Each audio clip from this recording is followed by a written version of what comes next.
Parameter है कि total 10 है? It's not up to us. What हो गए? आप नीचे ये कैसे कर ले भाई? What is it? हाँ, ये पहले तुम बनाना चाहिए था ना। मैंने से आपको कहा था कि पहले इसका पैरामीटर डिसाइड करो। सारी चीजें आपको बताई थी। इसके पैरामीटर होंगे, इसकी मार्किंग होगी, तो जो एक्सपर्ट्स आएंगे how they evaluate the process, जो प्रेजेंटेशन होंगे, देन हाउ वी कैन हम तो जानते हैं कि तो बाहर से आएंगे तो दिस में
Good afternoon, everyone, respected judges and fellow participants.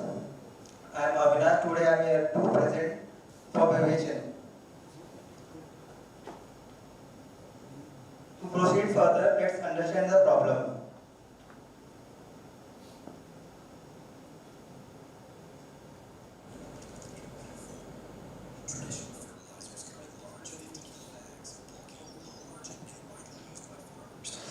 ABC Limited's fertilizer distribution depends.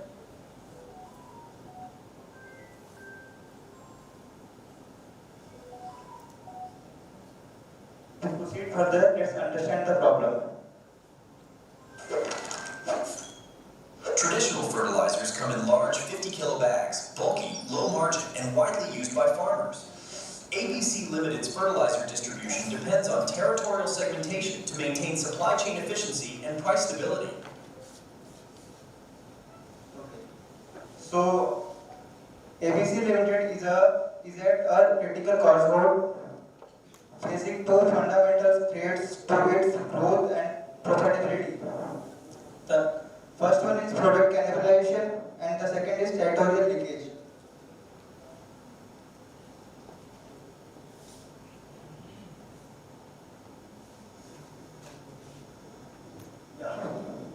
So, our strategy is built on two integrated pillars that works in synergy. The first pillar is redefining products to solve cannibalization.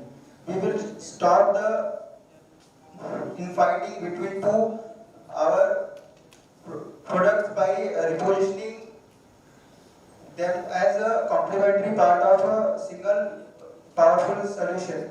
The second pillar is redefining the markets to solve gray market.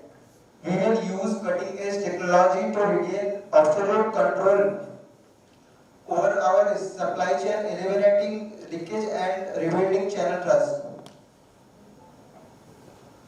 Let's see the solution. The solution one is the precision agriculture integration model. The solution is transforming cannibalization into powerful synergy.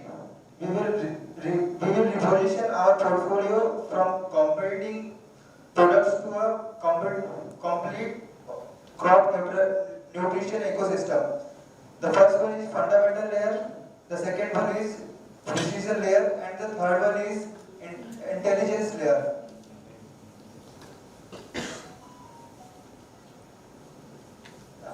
The second solution is the multi-chain blockchain ecosystem, securing our supply chain with the unbreakable digital trust. To eliminate the grey market, we will use launch multi-chain, the world's first blockchain-based fertilizer tracking system. The first one is digital product passport, second one is real-time tracking, and the third one is smart contract. Every nano fertilizer bottle gets a unique, unforgettable blockchain identity from a market it's made. We will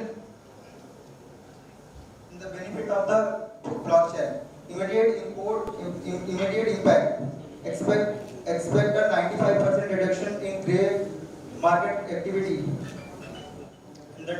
And the drastic cost reduction. Cut compliance monitoring cost by 60%, builds trust, guarantees product authenticity for farmers, and protects our honest channel partners. Reinforcing the ecosystem, our innovation stack, dynamic territory AI. This integrated strategy will deliver exceptional financial returns and fundamentally strengthen our business. Total ROI is 190%, break-even point 22 months, traditional fertilizer recovery profitability shift from -50% to +40%. Combined portfolio growth profitability improved by 105%.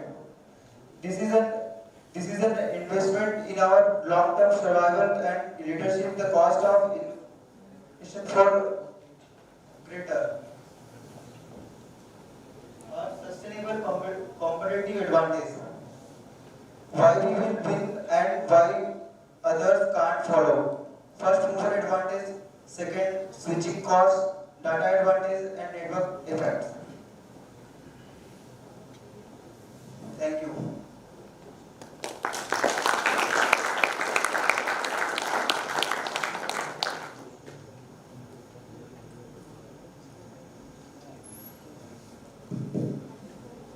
Very interesting presentation. Can you come for the first slide, the problem statement?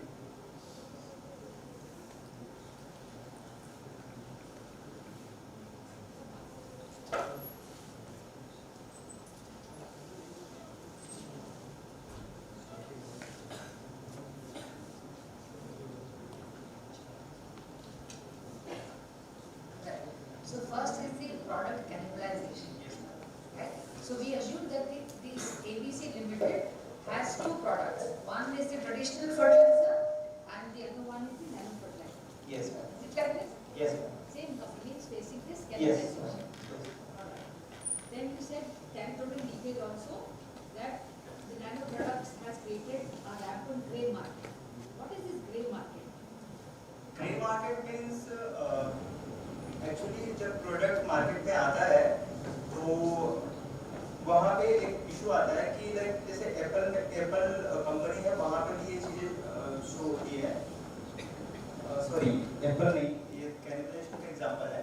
Grey market means कभी भी product market में आता है ना, तो क्या होता है कि टेरिटरी कोई भी पर्टिकुलर एरिया के लिए ना मार्केट में प्रोडक्ट आता है, ठीक है, डिस्ट्रीब्यूटर डिफरेंट रहते हैं. इसमें क्या सीन है कि पर्टिकुलर जो प्रोडक्ट है ना, अलग-अलग टेरिटरी के लिए अलग डिफरेंट सेम प्रोडक्ट अलग-अलग टेरिटरी के लिए होता है, ठीक है. तो पर्टिकुलर टेरिटरी में अगर डिस्ट्रीब्यूटर अपना प्रोडक्ट सेल करता है दूसरे टेरिटरी में अपना प्राइस मार्जिन कम करके, या तो कंपनी को उसमें क्या होता है कि जो पर्टिकुलर टेरिटरी बी में अगर डिस्ट्रीब्यूटर है उसको वहाँ पे सेल नहीं हो पाता है, तो ये प्रॉब्लम आती है grey market like basically. Not anything, right? Anyway, so because this is about one company with two products, Yes. right? Yes. And they are in the territory, Yes. right? There's a territory A and B that map you are showing. Now, the application of this fertilizer will vary from crop to crop. Yeah. Nano fertiliser जिस पे आपको spray करना है और जो आपको NPK जिस पे डालना है वो अलग है क्रॉप्स। Basically crops defining नहीं different और crops अलग नहीं, same crops है। Okay, आपने नैनो फर्टिलाइजर देखा है? Sorry, actually मैंने देखा नहीं है, but आप हाँ प्रोडक्ट बता सकते हैं नैनो फर्टिलाइजर? नहीं product। Nano fertiliser foliar application है, leaf Yes. right? NPK soil based है, right? अलग-अलग एप्लीकेशन है, अलग-अलग क्रॉप्स हैं। तो ये ग्रे मार्केट थोड़ा सा ये जो आपने प्रॉब्लम स्टेटमेंट नंबर 2 डाला है, I think you need to revisit it. Is it a gray market? It is two different kind of products with a different kind of crops and different kind of season also, right? क्योंकि एक foliar है, एक leaf वाला है, समझ रहे हैं? Spray है वो, Yes. right? तो ड्रोन से जब आप करते हैं तो लीफ के थ्रू वो फर्टिलाइजर अब्सॉर्प्शन है। Yes. Do you know this? Yes, ये पता है मेरे को कि स्प्रे किया जाता है प्लांट्स पे। हाँ, एनपीके Sorry, ये जो आपका ट्रेडिशनल फर्टिलाइजर है ये तो लाइक कैसे खेत में डाला जाता है मान से अलग है। Yeah. The products are different. Actually, grey market वाला आपका ठीक नहीं है। Second question is कि आपने कहा कि solution is a blockchain technology. एक blockchain technology लगा दोगे ट्रेडिशनल मार्केट फर्टिलाइजर को रिवाइव करने के लिए। What is the cost of the blockchain technology installation and time period? Because it has to match with your ROI also. आपने last में ROI किया। Yes. तो बेसिकली मैम ब्लॉकचेन को develop करने के लिए like different like agriculture sector में already blockchain पे रिसर्च चल रही है, और पर्टिकुलर अगर टाइम का पीरियड का कहा जाए तो डिपेंड करता है कि प्रोजेक्ट वाइज कैसा है। अगर इसके लिए क्या है पर्टिकुलर चीज जो डेवलप करना है तो ऑलमोस्ट लाइक 6 मंथ के अराउंड आएगा टाइम और इसको डेवलप करें। कॉस्ट एफिशिएंसी अगर कैलकुलेट करेंगे तो इसके लिए ऑलमोस्ट लाइक डेटाबेस में मैनेज करना पड़ता है। वो तो आपने बताया। या तो उसके लिए ऑलमोस्ट आज कॉस्ट फिगर आउट करने पे आएगा, ऐसा मैंने कैलकुलेट तो नहीं किया है बट हाँ पर कॉस्ट हाई पड़ेगा। आपने ROI कैलकुलेट किया है ना? हाँ, कैसे करते हैं? ROI कैलकुलेट किया कि अगर ब्लॉकचेन डेवलप होता है उस बेस पे मैंने ROI कैलकुलेट So किया। ROI will include the cost, या all the costs yes that are going. So Yes. blockchain is a cost component. Yes So if you are saying some like 6 crores are going to go in the blockchain, right? Then your ROI will change. Basically ma'am blockchain बहुत ज़्यादा ROI इसलिए मैंने किया क्योंकि बहुत ज़्यादा cost Did you calculate it or not? Assumption मत करो। आपने जब ये प्रॉब्लम स्टेटमेंट बनाए, क्या आपने ब्लॉकचेन की कॉस्ट कंसीडर की थी while calculating the return on investment? तो ROI तो दोबारा से क्या ठीक है कॉस्ट ठीक है otherwise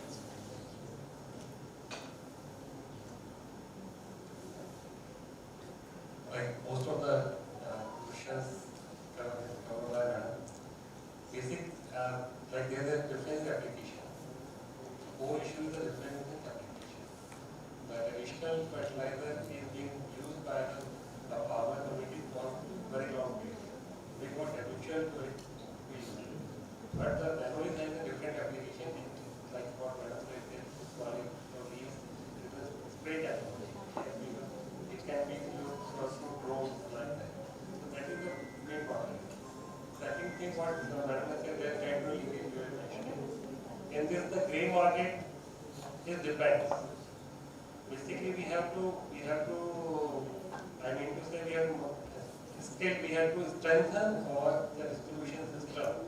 So make our system so much compliant that distributors should not go for any leakage or wastage of the product they should work within the territory, and beyond territory then they go. Or an online system or multi-suite system should be like that we should be able to immediately track what you are mentioning, different like track and trace technology, what you are mentioning. So the tracking and tracing should be more stringent, so that it should be covered in first or second like this digital passport, real-time tracking, what you are mentioning. Yes. But the basic, most important question is the ROI. That technology which you are suggesting, whether it is acceptability in the target market. Basically sir, जो thought process था इसके पीछे blockchain के पीछे क्या होता है कि टेरिटरी ए में और टेरिटरी बी में प्रोडक्ट्स गए डिस्ट्रीब्यूटर के पास और वो दूसरे टेरिटरी में सेल करने का ट्राई करता है कम प्राइस मार्जिन रख के, ठीक है। तो यहाँ पे इशू आता है कि वहाँ के जो डिस्ट्रीब्यूटर रहता है वो उसका लॉस होता है उसमें। तो इस जो कंपनी होती है पर्टिकुलर स्टेट में उनको परफेक्ट मिल नहीं पाता है, उनका प्रोडक्ट जो डिस्ट्रीब्यूशन है ना वो इंटरप्ट होता है। तो प्रॉब्लम इसलिए मैंने वहाँ पे सोचा कि लाइक पर्टिकुलर प्रोडक्ट पे पर्टिकुलर क्यूआर रहेगा जिसमें कोई भी जिसका डिस्ट्रीब्यूटर रहेगा ना वो स्कैन करेगा और ब्लॉकचेन ऐसी टेक्नोलॉजी है, एक बार उसमें अगर डेटा फीड हो गया तो उसके बाद डेटा अनफॉरगेटेबल रहता है, तो उसमें डेटा फीड रहता है। अब पर्टिकुलर पूरे जब ब्लॉकचेन पूरा इंप्लीमेंट हो जाएगा डिस्ट्रीब्यूटर वन डिस्ट्रीब्यूटर टेरिटरी जब ब्लॉकचेन इंप्लीमेंट हो जाएगा तो कोई भी अगर कभी भी हर एक स्टेज पे स्कैनिंग प्रोसेस होगा ब्लॉकचेन में। इसमें क्या होगा कि जब कोई भी डिस्ट्रीब्यूटर अगर डिफरेंट टेरिटरी का स्कैन करेगा कोई भी प्रोडक्ट तो ब्लॉकचेन जो होगा ना वो अलार्म सेट रहता है कि इस प्रोडक्ट में ये यहाँ पे जा नहीं सकता। कभी भी ओवरराइड करने का ट्राई करता है कोई भी ब्लॉकचेन में ना तो वो एक अलार्म करता है जो जितने भी सारे पिक्चर्स रहते हैं जहाँ जितने भी सारे डिस्ट्रीब्यूटर रहेंगे या फिर जितने भी पर्टिकुलर डिस्ट्रीब्यूटर रहेंगे या जितने भी नेटवर्क से जुड़ा हुआ रहेगा चेन में सबके पास अलार्म रहता है कि इन्होंने ऐसा किया, लेकिन इन्होंने ये इंटरप्ट करने का ट्राई कर रहा है, दूसरे टेरिटरी सेल करने का ट्राई कर रहा है। तो पर्टिकुलर इस चीज से लाइक ये सोल्यूशन हो जाएगा कि पर्टिकुलर ग्रे मार्केट जो होगा लाइक दूसरे टेरिटरी में सेल करना है और ये सारी चीजें नहीं होगी उस time. But coverage is coverage like India is a vast country, but let us give an example of India. So geographical coverage is the most important and again the cost. How you will address it? Like sir मैंने college में project try किया था blockchain का, तो वैसे तो हम लोगों को कोई कॉस्ट नहीं आया था उस टाइम पे, पर ये इम्प्लीमेंट करने के लिए कॉस्ट आया कि ये बड़े स्केल पे प्रोडक्शन लेवल पे। तो आई थॉट लाइक मेरे को ऐसा लगता है कि जो कॉस्ट आएगा ऑलमोस्ट 1 to 2 करोड़ आएगा पूरा ओवर चेन बिल्ड करने में। कॉस्ट तो ज़्यादा है, लाइक क्यूआर कोड itself अगर आप उसको अपने प्रोडक्ट पे अप्लाई करेंगे, क्यूआर कोड भी आप ऑटोमेटिक लिस्टेड हो सकते हैं और ऑनलाइन क्यूआर कोड जब प्रोडक्ट बिल्ड होगा ना उस टाइम प्रोडक्ट पे क्यूआर कोड फीड होगा, उस पे ना डेटा सेव हो जाएगा कि पर्टिकुलर प्रोडक्ट का ये पर्टिकुलर यूनिक आइडेंटिटी है एंड उस प्रोडक्ट के बेस पे उस पर्टिकुलर यूनिक आइडेंटिटी के बेस पे जो प्रोडक्ट होगा आगे डिस्ट्रीब्यूट होगा एंड हर एक पॉइंट पे जितने डिस्ट्रीब्यूटर को डिस्ट्रीब्यूट होगा डिस्ट्रीब्यूटर बाय डिस्ट्रीब्यूट होता है प्रोडक्ट, एक बार में किसी कस्टमर तक पहुंचता नहीं है, तो हर एक पॉइंट को स्कैन होगा और हर एक पॉइंट का लोकेशन और यूनिक आईडी हाँ यहाँ पे हुआ है। स्कैन करने का इंफ्रास्ट्रक्चर बहुत महंगा पर्टिकुलर सर अगर स्कैन करेंगे तो पर्टिकुलर कंपनी का ऐप बन जाएगा और उसके बेस पे वो स्कैन करके उसमें ब्लॉकचेन पे डेटा फीड हो जाएगा। तो आई डोंट थिंक बहुत ज़्यादा कॉस्ट आएगा अकॉर्डिंग टू मी, बिकॉज मैं थोड़ा टेक बैकग्राउंड से हूँ तो मेरे को ऐसा लगता है कि वो बहुत ज़्यादा हार्ड नहीं है, पर्टिकुलर एक ऐप बनाना है और ब्लॉकचेन सिस्टम क्रिएट करना है। That's why I am thinking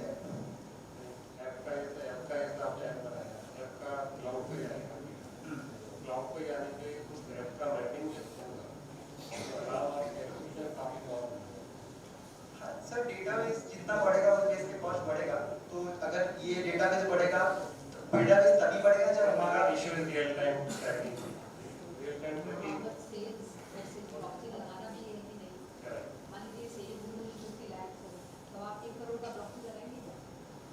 अगर सीएस का मैं तो सर नहीं बट ये वर्ल्ड में पहली बार मैं लाइक इनोवेशन आने वाले टाइम में ब्लॉकचेन ऐड करना मैंडेटरी हो जाएगा हर एक प्रोडक्ट में, क्योंकि हर एक प्रोडक्ट का अपना अपना एंटी एंड बहुत ज़्यादा प्राइवेसी इशू अभी क्रिएट हो रहा है इस मार्केट में। दैट्स व्हाई अविनाश, मैं बस एक छोटी सी बात आपसे पूछूंगा कि ये जो आपने पूरा whatever you have discussing here and you have worked on it, blockchain and all these things, some traditional method of using fertilizer and nano fertilizer and all these things. I would like to know only one thing, that whether using blockchain technology and all these things you are working on it, whether it is useful to the farmers or farmers are able to understand all these systems. Because ultimately we all are working for the benefit of the farmers. Yes sir, basically farmers को understand, farmers के पास ये blockchain technology लगाने की बात ही नहीं कर रहा ना, मैं डिस्ट्रीब्यूटर की तक का बात कर रहा हूँ, क्योंकि प्रॉब्लम ये आ रही है कि हमारी टेरिटरीज जो है ना डिफरेंट है, ठीक है। तो जब एक टेरिटरी का प्रोडक्ट दूसरी टेरिटरी में जाता है तो प्रॉब्लम वहाँ पे क्रिएट हुआ कि आप टेरिटरी का डिस्ट्रीब्यूटर क्या किया कि अपना प्रॉफिट मार्जिन कम करके वहाँ पे सेल कर दिया, और वहाँ का जो डिस्ट्रीब्यूटर है वो सेल कर रहा है, वो सेल कर नहीं पा रहा है, ये यहाँ पे भी सेल किया वहाँ पे भी सेल किया। तो इसमें क्या होगा कि उस पर्टिकुलर टेरिटरी में इसके अगर प्रोडक्ट दूसरे टेरिटरी में स्कैन होगा तो ब्लॉकचेन क्या सीन है कि ये वो नहीं कर पाएगा, पेनल्टीज लगेगी उस पर और कर ही नहीं पाएगा। ब्लॉकचेन में क्या होता है, पूरे डेटा जो होता है आपस में इंटरकनेक्टेड रहता है, तो पर्टिकुलर जब भी लोकेशन पे वो ट्रैक होगा डेटा कि हाँ यहाँ पे स्कैन हुआ, उसके बाद स्कैन होने के बाद वो पर्टिकुलर अगर दूसरे टेरिटरी में स्कैन हुआ तो इनाम में फिट रहता है, ब्लॉकचेन पूरा सिस्टम इंटीग्रेटेड रहता है, तो इनाम में फिट हो जाएगा। साइड डिस्ट्रीब्यूटर को पता चलेगा कि इसने यहाँ पे गलती किया और ये इलीगल काम करने का या फिर बेसिकली पेनल्टी वर्क कर रहा है। Okay, whether it will minimize the duration of the supply up to the farmers. Of course, it will be utilized at the level of the traders or the salesmen, but it would affect the duration of the supply. No sir. Then why we are using this blockchain if it is not impacting all these kind of things in the supply chain ecosystem? Sir protect करने के लिए protect करने के लिए कि ये जो overall distribution का होता है ना कि कभी इधर ग्रे मार्केट जो मैंने पूछा था, ग्रे मार्केट को आप कैसे डिफाइन करते हैं, मैं थोड़ा सा उस पर लाइट डालना चाहता हूँ। ग्रे मार्केट बेसिकली वो मार्केट है जो प्रोडक्ट की सप्लाई चेन जब चलती है तो वो आम आदमी को विजुलाइज नहीं। For example medicinal aromatic plants की जितनी भी मार्केट है वो मैक्सिमम मार्केट ग्रे मार्केट। कारण क्या है कि प्रोडक्ट बनने के बाद हमको ये नहीं पता चल पाता कि इस कौन सा प्रोडक्ट कौन सा मेडिसिनल एक्सट्रैक्ट किस प्लांट में चला, किस प्रोडक्ट में चला। तो जो मार्केट दिखाई नहीं देता लेकिन वो चलता है, लेकिन वो आम आदमी को इतनी आसानी से विजुलाइज नहीं होती। That market is called as grey market. तो basically you are trying to say that particular product बना किसी और चीज के लिए है और दूसरी जगह पे जाके दूसरी चीज पे यूज हो रहा है, ऐसा नहीं। जैसे आप मीट का मार्केट ले लीजिए, मीट के मार्केट से आपको पता है कि उससे आप दलिया बना सकते हैं, आटा बना सकते हैं, सूजी बना सकते हैं और मैदा बना सकते हैं, कुछ भी बना सकते हैं, है ना। ये सबको समझ में आता है कि मीट से बना। लेकिन मेडिसिनल एरोमेटिक प्लांट्स के जो कंपोनेंट्स हैं, जब भी आप कोई सोप बनाएंगे, फार्मास्यूटिकल आइटम बनाएंगे, तो उसमें आपको ये नहीं पता चलेगा कि इसमें कौन कंपोनेंट यूज होगा। अंडरस्टैंड? तो that market is called as grey market. इसलिए मेडिसिनल एरोमेटिक प्लांट्स की जो मार्केट अभी इतने लेवल पर आ नहीं पा रही, ग्रे मार्केट है, उस पर उतना भी वर्क नहीं होता जितना हमारे सीरियल्स, पल्सेस और ऑयल सीड्स इन क्रॉप्स की मार्केट, वो मार्केट विजुलाइज करता है, ये विजुलाइज नहीं करता। प्रोडक्ट आज आपको कोई फार्मास्यूटिकल पिल्स देते हैं तो यू कैन नॉट आइडेंटिफाई कि क्या प्रोडक्ट इसमें है। अंडरस्टैंड? Yes, go ahead. ठीक है, और पीछे से क्वेश्चन कोई है तो आप ले लीजिए। Good attempt, that's good.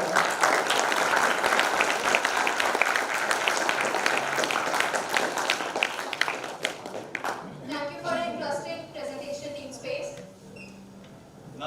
I would like to invite our beloved team, Team Vishwa from C.C.S NIAM, Jaipur.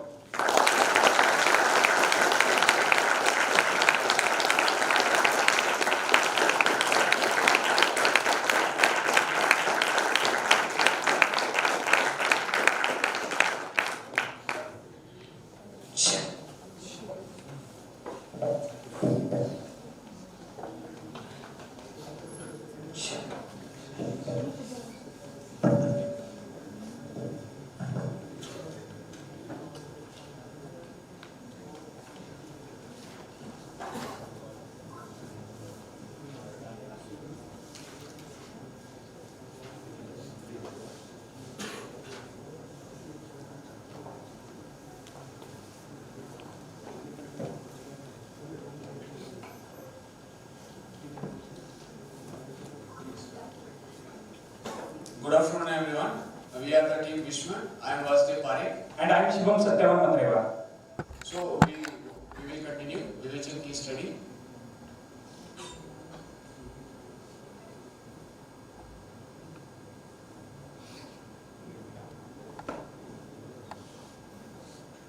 So before start the overview about the case study, I want to give the highlight about the ABC Limited, the company we are going to discuss now. The strength of the company is that the company have diverse product portfolio, and the second strength is the state of art of production facility, and the third strength is that the company have the strong distribution network. And the company is facing now two critical problems. The first is the cannibalization of the traditional fertilizers, and second, the key issue the company is facing is that the territorial leakage and price disruption and the grey market. So before that starting this case study, I want to give the Indian agriculture scenario in the India that going on.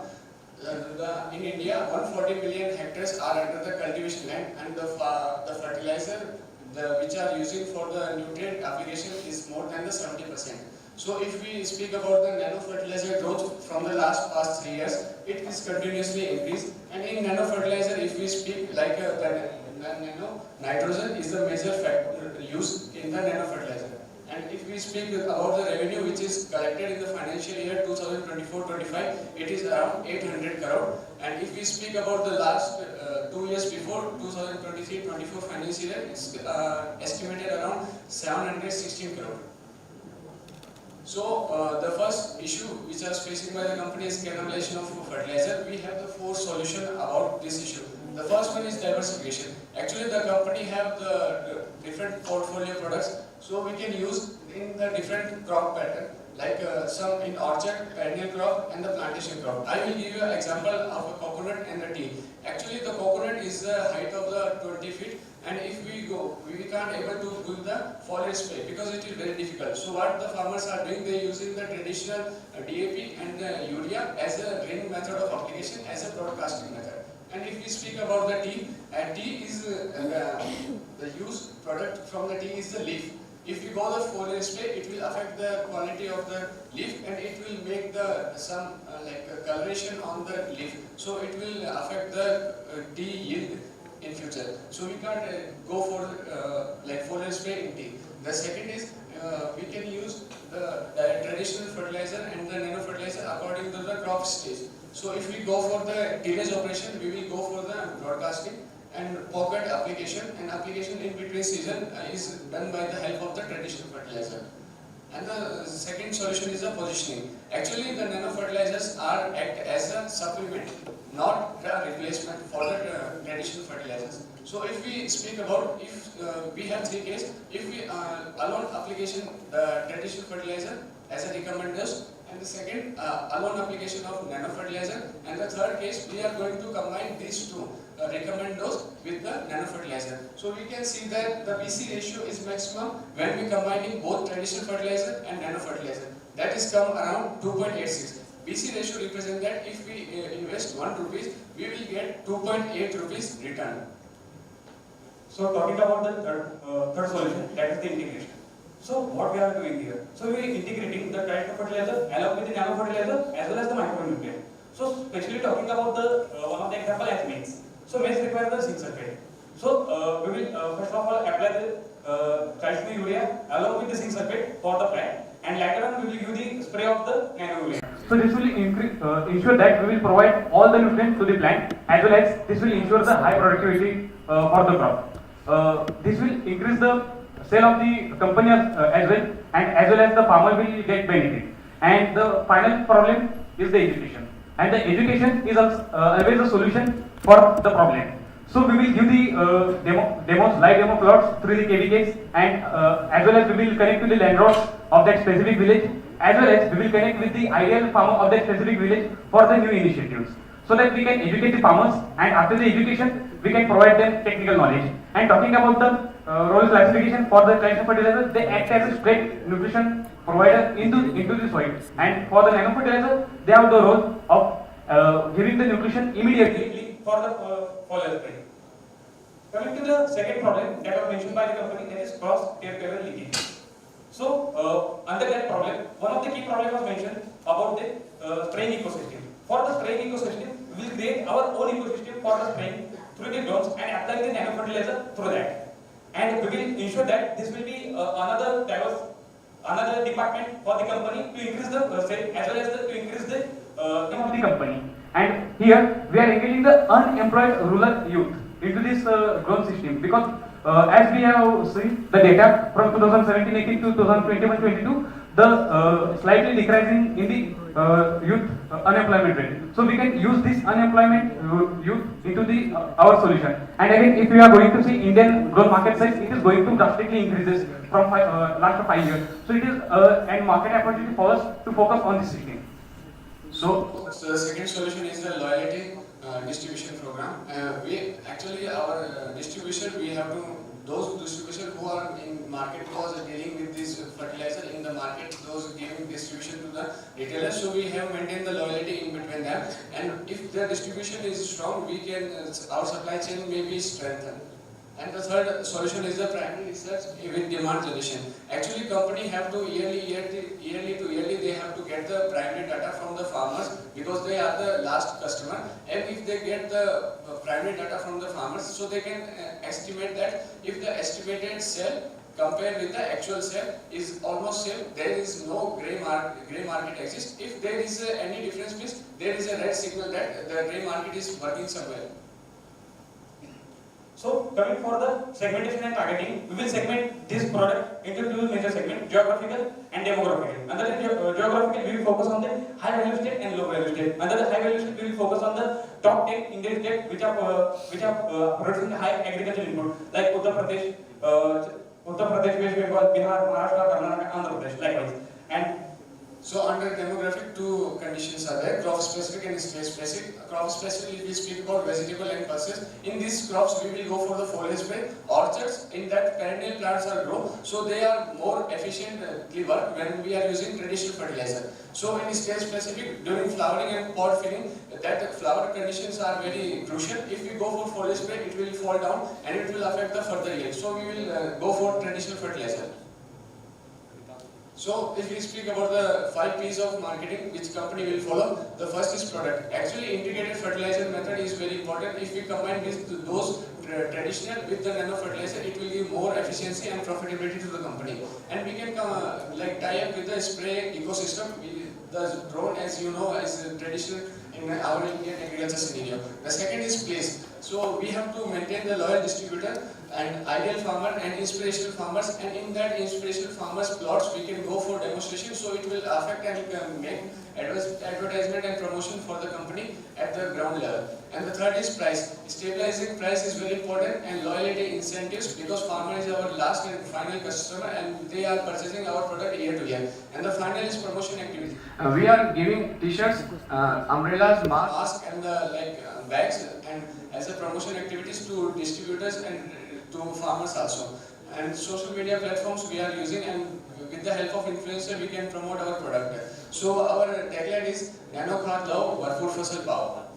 And talking about the promotional strategies above the line, so we will advertise through the new channel, especially during the time from morning 6 AM to 8 AM and at the evening 6 PM to 9 PM. And also we will collaborate with the social media influencer like organic farmer or Indian farmer through YouTube or Instagram. Again, we can advertise it to the Krishi Melas and Krishi Agriculture Exports. Below line strategies, we can go for the live demonstration with collaboration of the KVKs, and we can distribute the free samples to the farmers. And talking about the through the line strategies, we can run the digital campaigns along with the publication line. This can be beneficial for the mass communication. So, marketing factors and KPIs. Talking about the ANSOP matrices, for the existing market and existing product, we will train the farmers.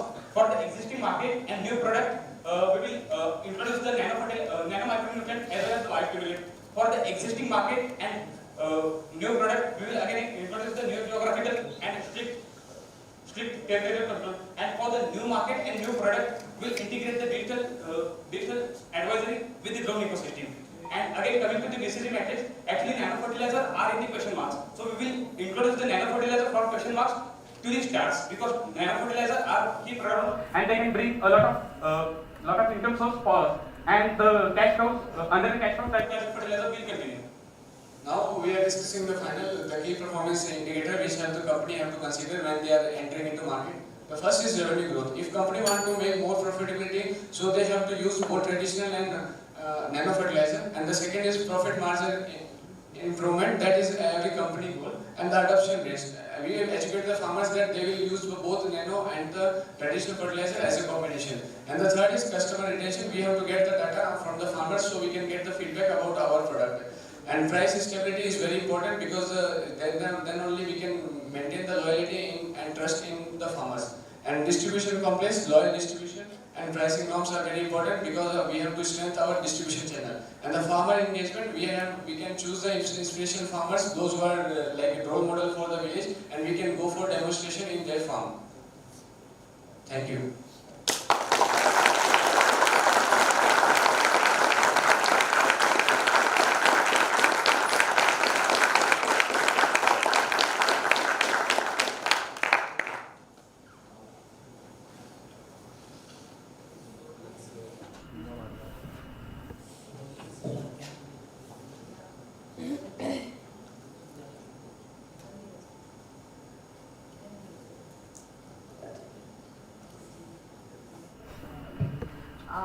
Very good presentation, right? The way you presented the slides, the way they were structured, right? The colors that you have used, very fine. Right? While going through this case study challenge, one thing really emerged of it, where your presentation is silent, is about, they are saying the grey market has happened because of the stocks that are available. I mean, to me it looks like nobody was checking on the stock, right? So differential stocking incentives.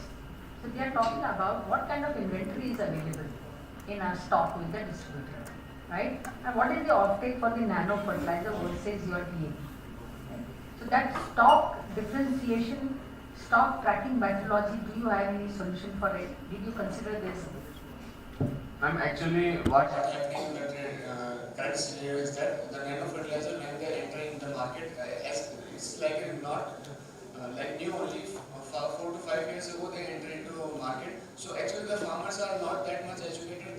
They can't differentiate that where we have to use traditional fertilizer and where we have to use. It's not about farmers. Can be distributor. Yes, ma'am. At the distributor level, what kind of technology or what kind of monitoring system would you have to check what kind of stock he is maintaining? So ma'am, for this problem, we have a proven solution, that oil distribution program. Under the oil distribution program, we will provide only nano fertilizer to that distributor who are good relation with the company, who has a lot of sale, and who are holding the high market value, and who also has the good financial relation with the company. So we will provide only nano fertilizer to that distributors only. And after that, we will control them, like for specific market, if there is a requirement of 100 bottles of the nano fertilizer, then we will distribute only according to the market share, 50% market share, then we will only distribute 50 bottles plus 5% so that we can reach the market. Second thing, your presentation is also a little weak on the communication to the farmers. So they have highlighted it that it is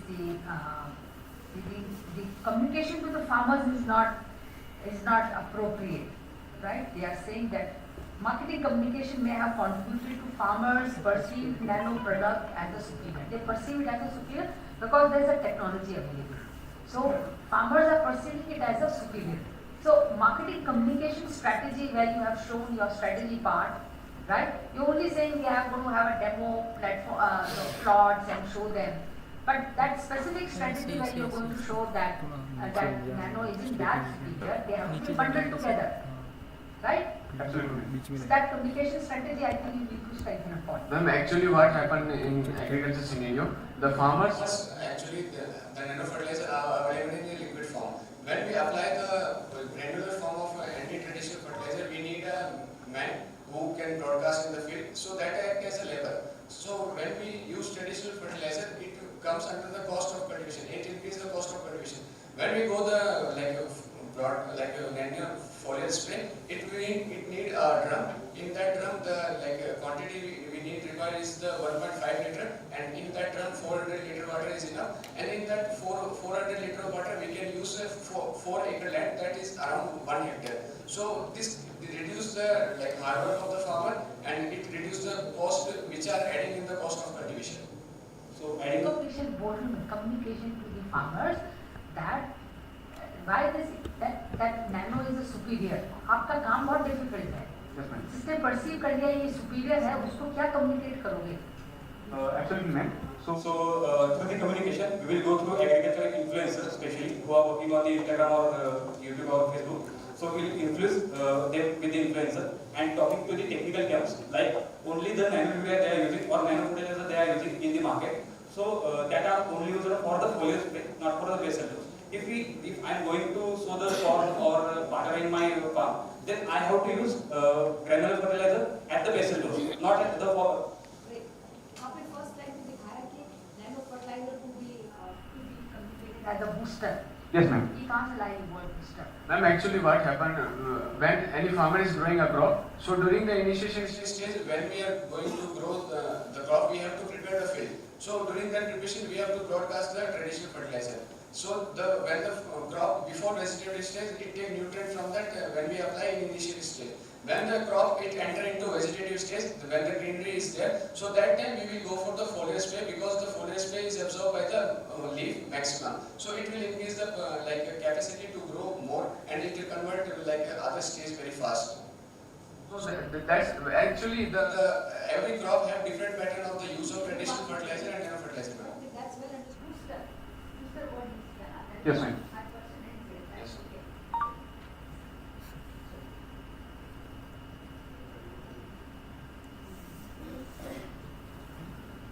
The message is clear. Transition was very good. But thing is that we should be very simple and useful solution for any problem. Like you have shown so much model, everything that is required to support your solution. But what ma'am says, communication to farmers is most important. They should perceive it should not be like a higher end product or very high cost product or superior product. But it is at par, it's on foot with the traditional or conventional product. So communication is the most important for farmer because it is at the nascent stage. Conventional fertilizer is used for so many years, but the nano is having the being a new product, new application product. It is having the acceptability issue. What you are given the position strategy also, like the post is also given. At one slide, you have shown that at stage. So, educating farmer is difficult, or it is simple also, but accessibility or reaching to the farmer is difficult. So you need to give the solution to those aspects.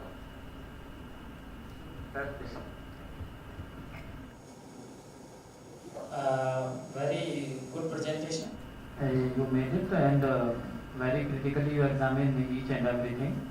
But definitely you have to work on the part of the communication side, because you know that since beginning of all the farmers, they are using different kind of fertilizers which is in the bulk or in the bag form. But now immediately we convert it into the nano fertilizer which is in a very small bottle. So it's very difficult to create a faith among the farmers, then this bottle will work equally as the 50 kg bag. So this is still available in the mind of the farmers. So now it is very important to educate the farmers so that the we can say the sales of the nano fertilizer can be increased, or what are the benefit of this kind of nano fertilizer to the farmers in terms of reducing the cost, reducing the storage area, storage time, and transportation cost, and all these things. So overall the presentation is very nice. Now I think that one or two questions we can take from the student side also. Okay? Awesome. Anybody? From the students, those wanting to raise some question, have a question in your mind about the presentation. So we can take one or two questions.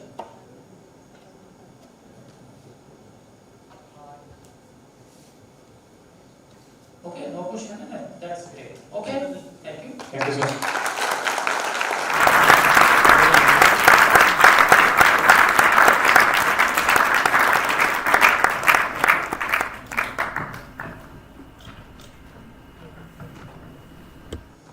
Thank you, Team Bhishma, for an insightful presentation. Now, I would like to call Team Manthan from EDMA for the presentation. All the best, guys.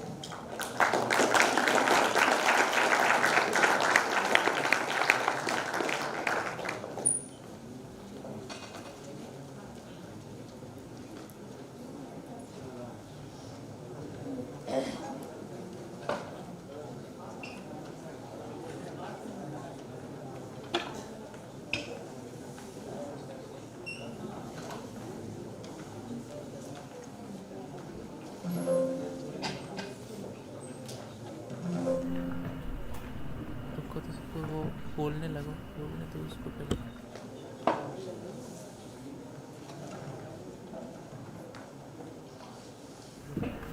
A very good afternoon to the esteemed jury and to one and all present here.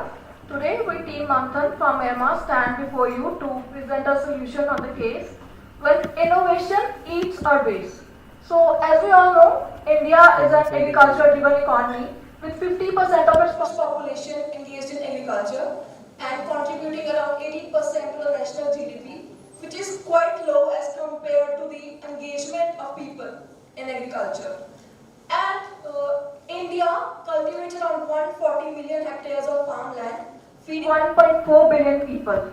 And fertilizers form the backbone of this economy, and around 70% of the nutrient consumption from the conventional fertilizers. But agriculture in India is now undergoing rapid transformation due to agri-innovations, especially the nano fertilizers. And this is exactly what happened with ABC Limited. The launch of nano fertilizers, nano urea and nano DAP, which were again hailed as the game changers, they ended up creating an unintended crisis for the company, eating into its own base of conventional fertilizers. The sales of conventional fertilizers declined steeply due to the negative profitability, but nano sales surged up. And this turned the fertilizers which were taken as the innovators to soon turn into the cannibalization of the conventional fertilizers, threatening the company's overall growth and the profitability. So the real challenge is how do we present nano fertilizers not as the base eater but how they grow the pie. To address this, our strategy leverages the marketing mix, the 4P strategy, to not only revive the profitability but also to change the farmer's perception that nano fertilizers, they are not the replacement, they are the supplements to the conventional fertilizers. Starting off with the first P, which is a product, a unique solution product. So in product, what we are doing, we are rebranding the nano conventional fertilizers as a crop-based nutrition and positioning nano as the foliar booster for precision uptake. To reinforce this, we are launching crop solution kits, in which we are pairing the conventional fertilizers, the bag of DAP or urea, with a nano fertilizer bottle. with the nano fertilizers bottle for the target crops. Moving on to the pricing, this is how the farmers and the dealers will perceive the product, how that product will create value for them. For the pricing, we are keeping the conventional fertilizer at a competitive high volume pricing to maintain the share, and while we are pricing the nano fertilizers at a premium value, which is 10 to 15% above the conventional one, with signal efficiency-led enhancement. We will restructure the dealer economics with standard margins on conventional fertilizers, slightly lower on the standalone nano fertilizers, and tiered policies on the integrated bundle sales. And moving on to the third fee, which is a place, for the place thing, we'll restrict the access to nano fertilizers will be restricted to dealers who also have stock of conventional fertilizers, supplemented by a certified crop advisor program. This will enhance the channel discipline and can reduce the cross-territory leakage. Finally, the fourth P, promotion, which will shape farmers' adoption and perception. In this, we'll run side-by-side demo plots. First for conventional only, second one for nano only, and the third integrated, both conventional and nano. This will clearly show the farmers that integrated use delivers 10 to 15% higher yield compared to either alone. So our core message will be boost your base, don't replace it. And this is not just where the problem ends. The further challenge of grey marketing of the nano fertilizers, I would like to invite my teammate Kalash to lighten that issue.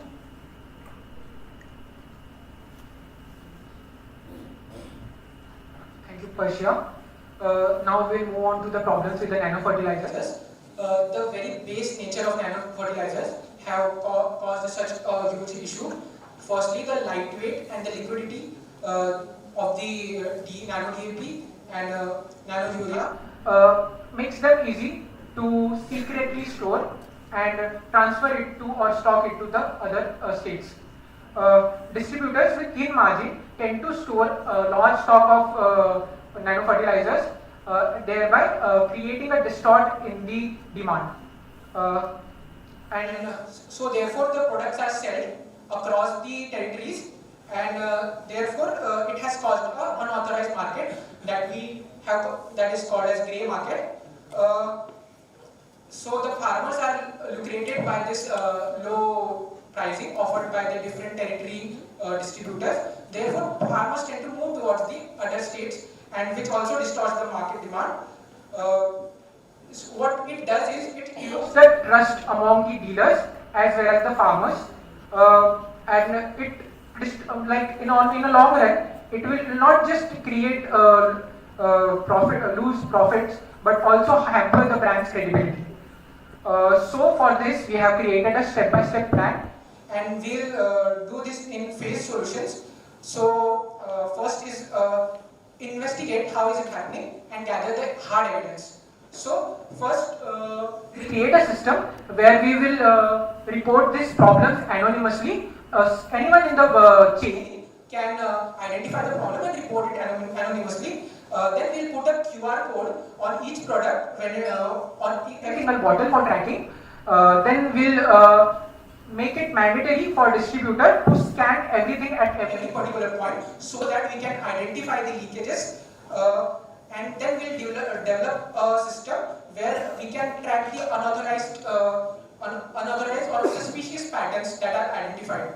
Then we'll conduct a market survey where we'll see what is the scale of this problem, and in the end, from all this process, we'll be able to spot what is the problem, and in the end, we'll try to send some of the secret shoppers in the market to identify how the problem is happening. Now, as we gather the hard evidence, we'll do further procedure. So I'll give it to Ashay to take it forward. So thank you, Kalash.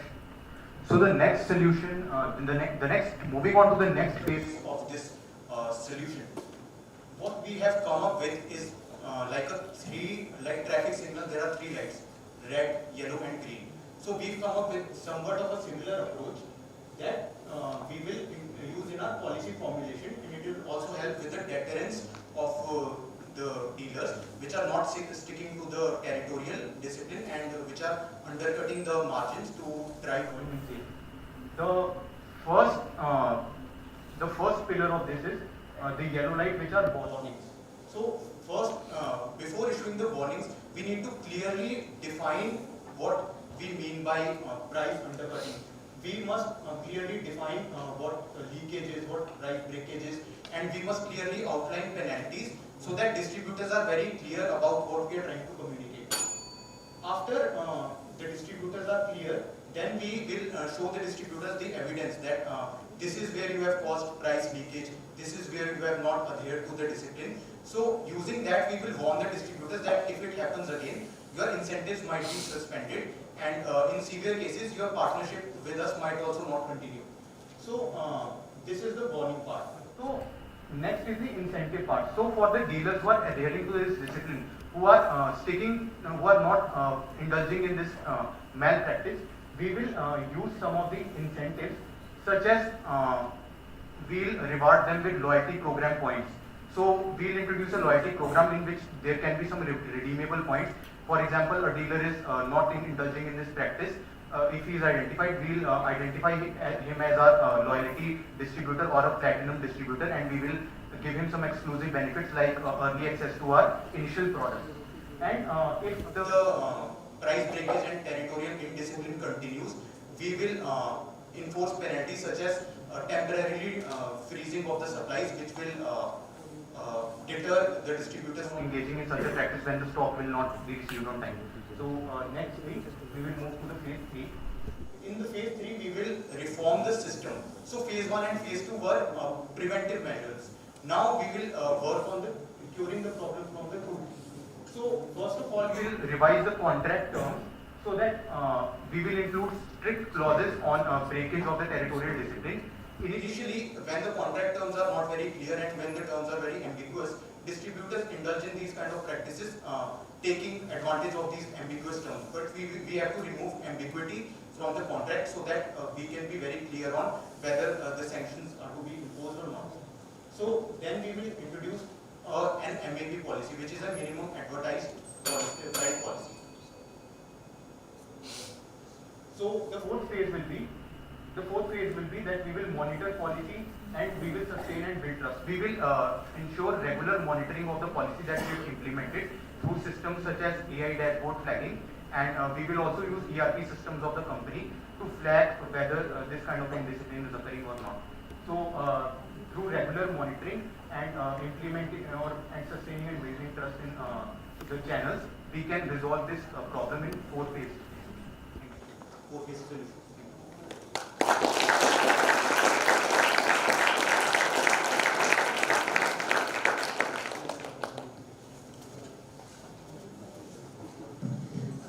Excellent presentation, very meaningfully drawn.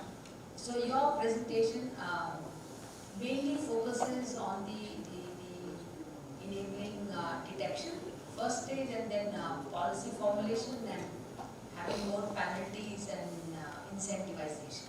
Okay, so that's an organizational approach that you have here. But talking about by doing all this, what would be the impact on the sales performance of the DAP, right? Because you have to continue to take up the DAP, the traditional fertilizer up. That's one problem. And the second, at the same time, you want to keep expanding nano fertilizer also. So in no way you want the nano to go down and this to go up. We want both of them to have a increase in the sales where traditional fertilizer is concerned, and when it's nano, you want to expand the sales, right? So your presentation is kind of missing on the sales and marketing point. So if you can highlight a little. So for that, we are doing that in the promotion side. We are having 3 plots. We are showing this to the farmers. For the first plot, we are having just, okay. We understood this. Is it going to result in the expansion of sales and increase of sales and profit? We are doing bundle sales. The distributors who are having the conventional fertilizers, we are providing the nano fertilizers to those distributors and dealers only.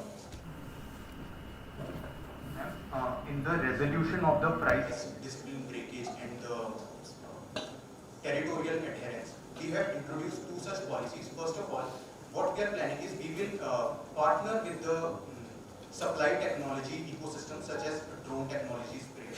What we will do is only the stock purchased from the authorized dealers or the distributors will be linked with those kind of services. So if the farmer purchases an authorized stock, he will get a partner spray application technology service in which drone technology providers will help the farmer and educate the farmer on how to go about using these nano fertilizers, nano urea and nano DAP in these fields.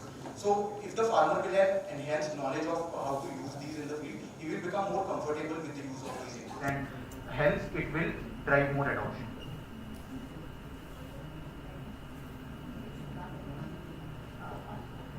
Can I get some more clarity? Okay. Thank you very much. That's fine.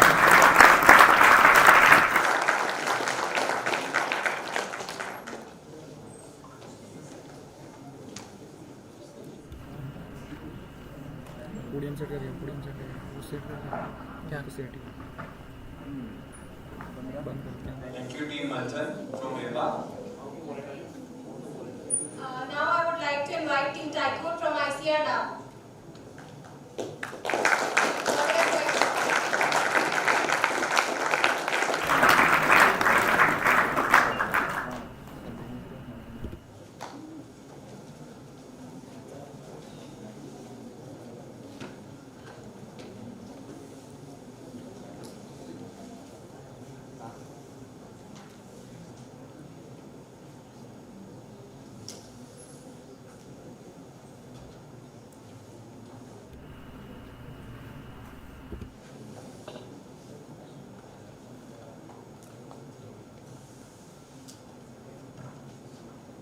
Commissioner Pvt, can I start the presentation? Good afternoon everyone. I, Krishi Jagran, along with my teammates Mr. Priyanshu Mehra and Mr. Manthan from C.C.S NIAM, Hyderabad are here to present the given case study. What happens if the innovative new product of the company cannibalizes the foundation of the company? This is the dilemma ABC Limited is facing with the innovative launch of two new products, Nano Urea and Nano DAP. Our presentation here gives the solution for this situation by showing a three-phase plan approach towards this case study. On analyzing the consumption graph of urea and DAP, we can say that the Nano Urea is still facing the accepted challenges from farmers, and while DAP is still there is decline in consumption, which shows that there is shift to increase in the utilization of Nano DAP. Coming to Indian fertilizers market, there is estimated increase of 62.83 billion US dollars with a CAGR of 6.29%.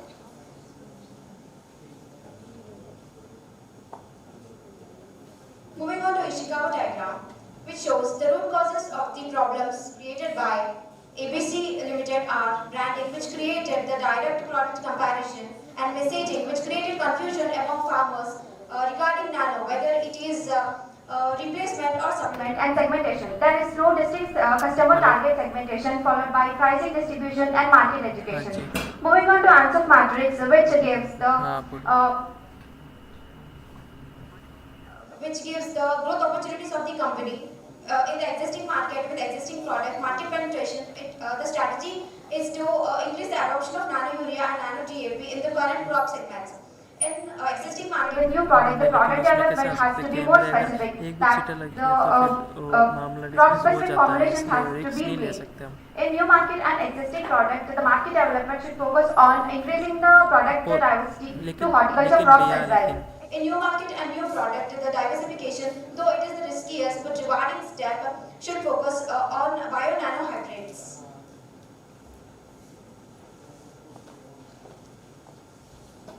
Moving on to the exhibit framework of this slide, there is a comparison between conventional fertilizers and nano fertilizers regarding customers which are small, marginal and cooperatives for conventional fertilizers, whereas progressive large farms and FPOs for nano fertilizers. The positioning of conventional fertilizers in farmers' perspective is that it is a trusted base nutrition, while nano fertilizers are placed as suppression boosters.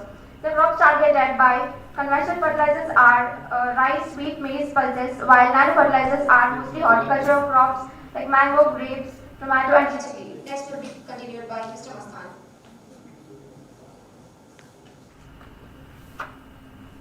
As you know, there are majorly two problems faced by the ABC industry. The first problem is challenge of cannibalization. Here, we need to give a solution which increases the sales of both nano fertilizers along with the conventional fertilizers. Here, cannibalization means the new product released by the company eats its existing old product. For this one, the product is nano fertilizers. The impact is it has shown the increases in the sales in the market, but it has reduced the conventional fertilizer sales of the market. Cost for this one is there is no proper differentiation between the nano fertilizers and conventional fertilizers. Result is there is a drastic decrease in the profitability from the conventional segment of the conventional fertilizer segment. We are going to, other than going with the point solution, we are going with the phase-wise solutions, which can be updated time to time. The solution for the cannibalization is strategic marketing and execution, in which the phase one is repositioning and diversification. Diversification includes rebranding with the unique taglines. For example, the conventional fertilizers are introduced into the market with the tagline of backbone the soil nutrition. When it comes to the nano fertilizers, it can be rebranded and tagline with advanced booster for the precision and the enhanced efficiency. To tell this about to farmers, we can educate them with the help of workshops and use digital media to demonstrate the synergistic use of both products.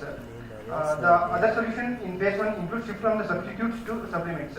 There are more studies and research papers which shows that we have to use the nano fertilizers along with the conventional fertilizers to get the maximum yield from the crop. To show that there is a table, we have showed that we will achieve the best yield when we use 100% recommended dose of nitrogen plus nano spray. In this way, we can able to get the yield.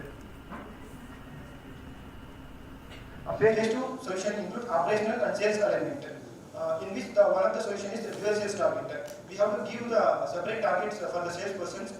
We should concentrate on both conventional fertilizers and nano fertilizers, which will prevent the salesperson targeting only on the products which are in the market. Other solution is promotional bundling. When the farmer buys a traditional fertilizers, along with that, if he buys the nano fertilizers, we will give a discount coupon.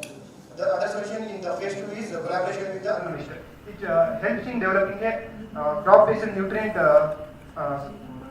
cycle, which helps in giving the knowledge to the farmer, which helps the farmer to buy the fertilizer at what price. Phase 3 is the product and pricing. Price the nano fertilizers premium, so it can be reflected that farmer knows that it is a efficient based fertilizers. He uses it with along with the conventional fertilizers. The other solution is introduction of the new product. Introduce the conventional fertilizers with a fortified conventional fertilizers due its growth and profitability in seed.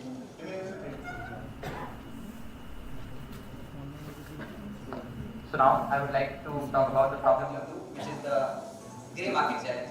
So first of all, we need to know that the problem that we have. So first of all, we need to know that the problem, the basic problem, why are we facing? Because nano urea and nano DAP are both lightweight products being liquid and easy to move across the states. But it disrupts the traditional distribution system, and the impact is that the distributors in the surplus zones give a discount to the products which leads to a price breakage, and the result leads to price fragmentation, damage to the brand credibility, and to the damage to the customer loyalty. So the solution here is also phase-based. So the phase one solution is immediate stabilization. Our first solution will be standardizing the margins. We will standardize the margins, implementing a strict uniform pricing and margin policy, which enables every pricing at every territory which is same for all the products, and which will restore the brand image among the farmers. The next thing we'll do is the traceability. To ensure traceability, we'll mark every product with a QR code that will ensure its tracking from its monitoring from the warehousing to the retail point. This can be done with various softwares that, for example, Oracle and Embryon. The next is reinforced agreements. We'll have some agreements, distributor level agreements, which will give them a target to be zero tolerance to be given in the policy. And if there is any violation, they face the repercussions. So how would QR code actually work here? So first is the real-time territory monitoring, as it will be geotagged. Second is the product integrity enforcement, and third is the supply chain transparency. These are some investment requirements. And next, the structural and technological overhaul. In this, the first is performance-based incentives. Rather than doing the volume-based incentives, which we give traditionally, we give here the integrity-based incentives. That the dealer is being integrative towards showing integrity towards our business. Then we will give you more benefits. Then is the great market task force. We will create a dedicated team which will keep a check on all such activities which are being in the market actually. And the third is real-time monitoring. We will develop a dashboard with the app that we created so that any red flags, any unusual transactions can be highlighted and we can take any action. The phase 3 is long-term engagement. We focus on partner loyalty. The people, the distributors who are loyal to us, we give them various rewards. And next, we have strategic pricing. Strategic pricing involves that we need to give distributors and retailers some margins like 6% and 8%, so they are not attracted towards the grey market activity. And the last is the direct to farmer platform. So we use our app with it, and it will ensure the less number of grey market transactions because our himself will be connected to our product. And last, we move towards the conclusion. So the first was the clear differentiation key between nano fertilizers and conventional fertilizers. And next, we went on towards the technology-backed channel discipline. We implemented QR codes which ensured that there is no grey market activities. The third one is rewarding and aligning the stakeholders, which will be the best interest of the company as well as the distributor. And the next are farmer-centric growth. We'll focus on some target-based products, and we focus mostly towards the loyalty, towards the scientific products, towards empowering the farmers, which will create an interest between farmers. And the last but not the least, by integrating these three strategic, operational, and digital solutions, we'll transform this short-term disruption into a long-term profitability. Thank you.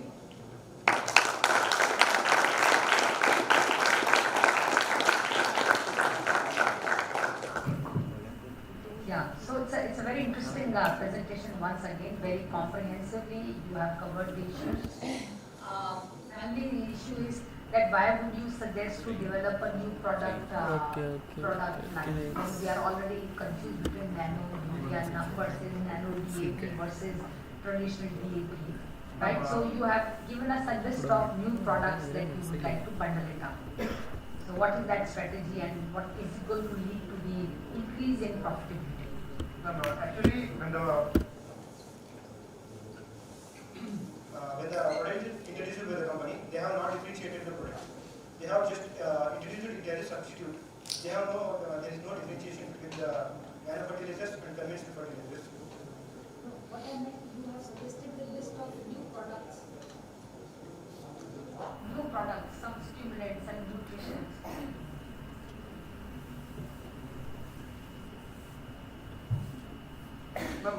Here there is a chance of going into the other market segments.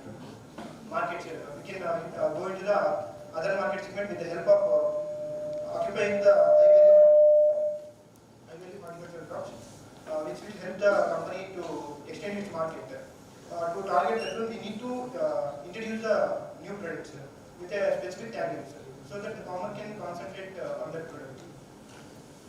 Ma'am, the answer of my question is all about the opportunity. So we wanted to highlight this opportunity as well for the company here. This is the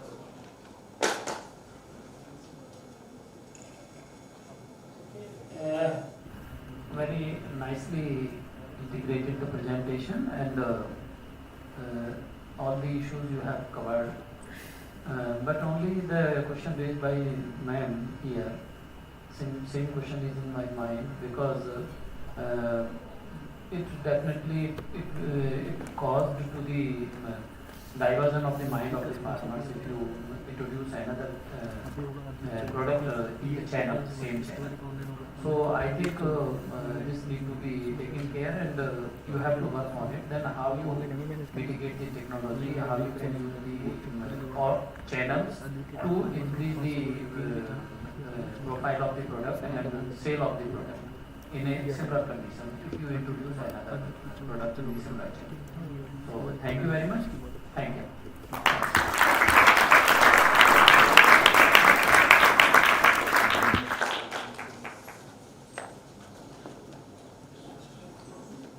Yes, thank you, team. Thank you from ICI now. Now I would like to request Team Eco from IIM Lucknow. They will be joining us online.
Abhijit, you may unmute now. Yes. Okay. Are you audible, by the way? Yes, yes, you are. Okay, that is sir. Okay, sir. Go ahead. Okay. So, ma'am, can you please share a PPT?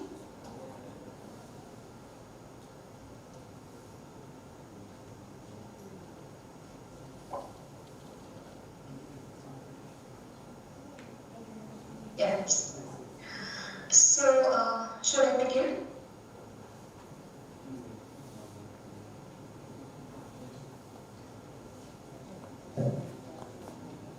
Yes, you can start. Okay. So, good evening respected jury members and everyone present here. We are Team Echo from IIM Lucknow, and today we will be presenting you our case on ABC Ltd, focusing on how the company can tackle the challenges arising from the launch of Nano Urea and Nano DAP and build a path back to sustainable growth. So, please next slide. Okay. So let me begin by setting the context. ABC Ltd is one of the India's leading agri-input companies, serving millions of farmers and contributing to the food security. Like the rest of the industry, it relies heavily on urea and DAP, which together make up of 70% of total fertilizer used in this country. These are cheap, subsidized, and leading to overuse, soil imbalance, high import dependence, and a subsidy bill of nearly 1.9 trillion every year for the government. To address this, ABC Ltd launched new product known as Nano Urea and Nano DAP as supplements, but the farmer perceived them as replacements. This perception caused two major challenges. The first is cannibalization, which led to the decline in sales of the conventional fertilizers. The second is channel disruption. Small nano bottles moved easily across the street, fueling grey market and breaking price disciplines. So what started as a promising innovation for ABC Ltd ended up shaking the company's core business and its distribution network. Ma'am, can you move to the next slide?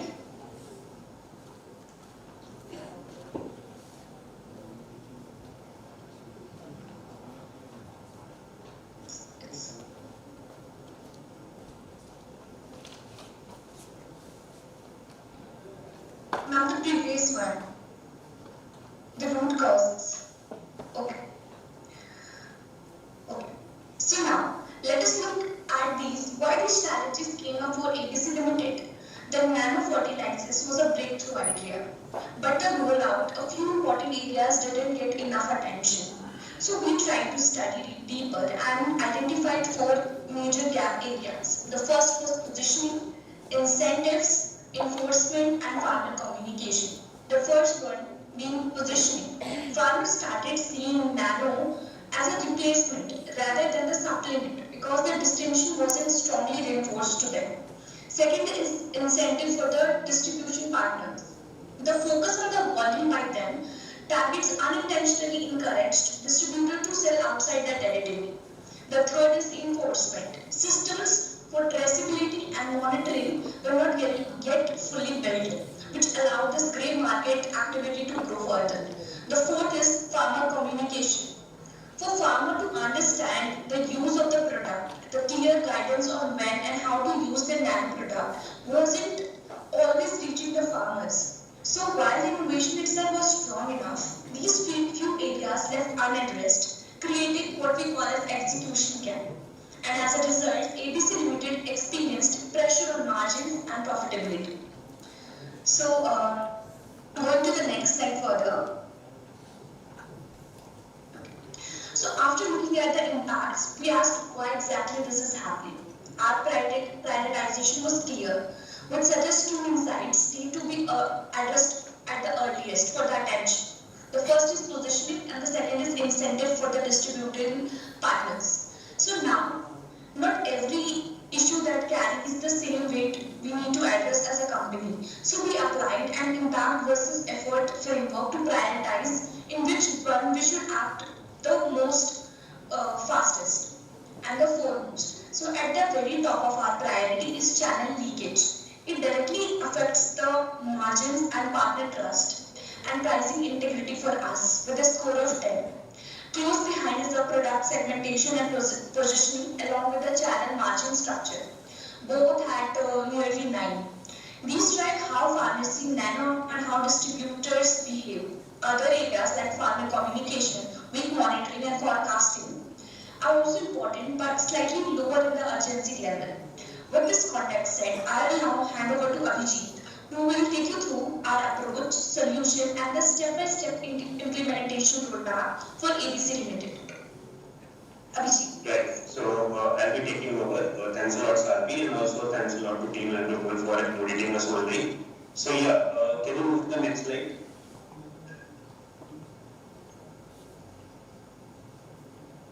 Yeah.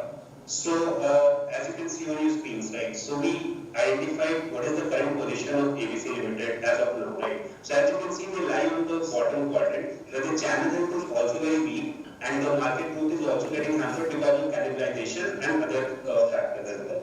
So put yourself in the shoes of a farmer, right? So when you walk into the fertilizer store, the farmer sees that, okay, like give me the cheapest and the most easily available product that I can take home with me. So it's ingrained in the mindset, and also the mindset shift is very much required. And the current mindset is because since nano urea is cheaper, right? So why I should buy the heavy bags of DAP fertilizers and other stuff? And then in the field, when it's when the time comes for application, right? So the farmer doesn't know that what benefits does nano urea brings to the table, right? So we went through some research papers and we found out that nano urea is specifically suited for foliar applications, and for those crops who has a lot of leaves in them, right? So we were applying to, let's say, a field of paddy, which have very small leaves. So the yield naturally goes down, and that is the reason why the adoption in India has been slow for the nano urea. So what's the key challenge here? Is the lack of education, right? So the farmers need to be educated, and that's why our whole strategy hints on educate the farmers, bundle the products together, and sell them as a crop solution rather than segregated different products, right? And the next side of the coin is the dealer aspect. So the dealer aspect is again, they are tied to their incentives. Like, why should I bother about who am I selling to and where am I selling to, right? It's mostly about that, okay, I have got the consignment from my dealer, distributor, so I can sell it to territory A or B, not caring about what goes on in the supply chain there and how companies track and assign demand for basket members. So you need to align those incentives for those dealers as well, so that they also are incentivized to push the right products to the right people, right? So then we move on to then we go in deep into the two different solutions, and we see that how can we conceptualize and implement those things. So next slide, please, team.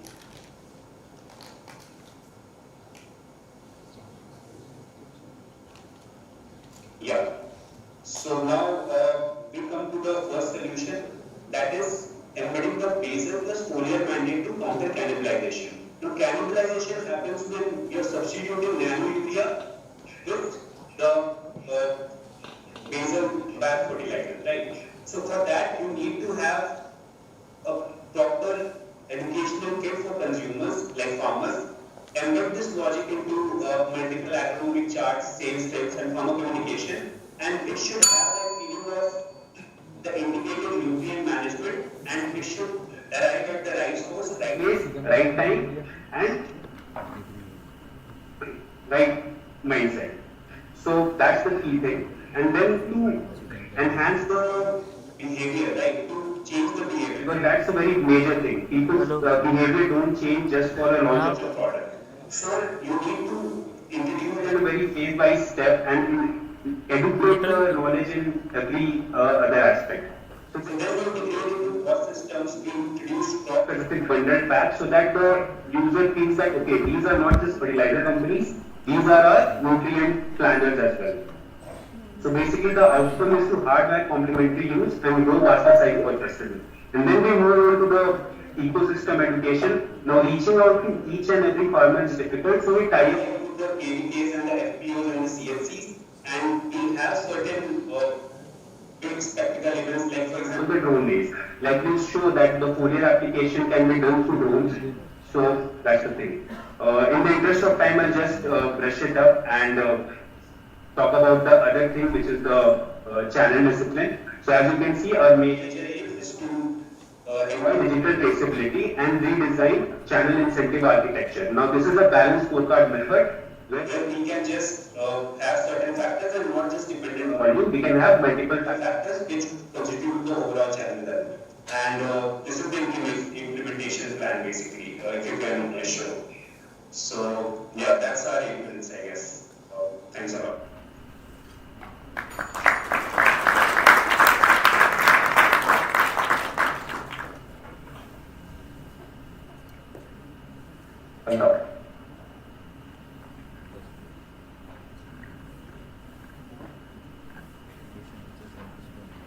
I think slides are not shown.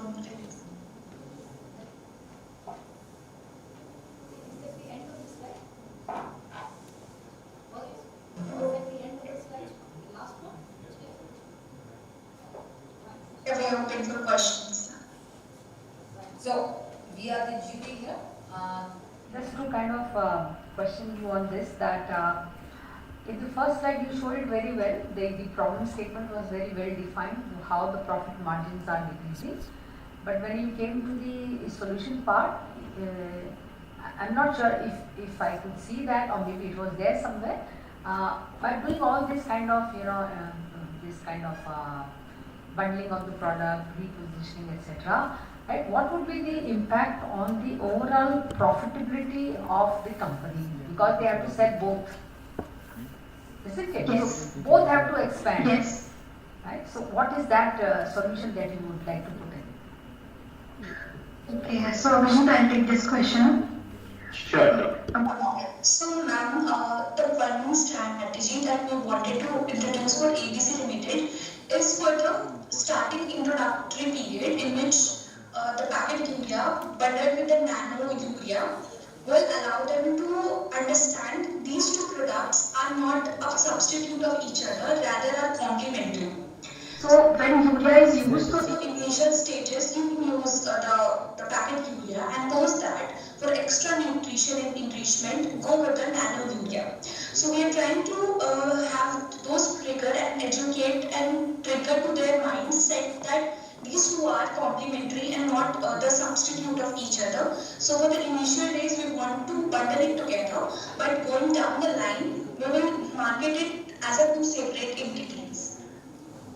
And ma'am, just to add on to Salvi's point, as you rightly pointed out, like these products, the usage pattern is very embedded in the mindset of farmers. Like they don't switch it just for that. So you have to do it like a step-by-step building, and for that you need to first show them as a proof of concept. You see, this is how you apply the nano urea, and this is how you label it. So once they see the results themselves, they are now educated and they will now incorporate those buying habits into the future cycles as well. So that's the mindset now currently. Yes.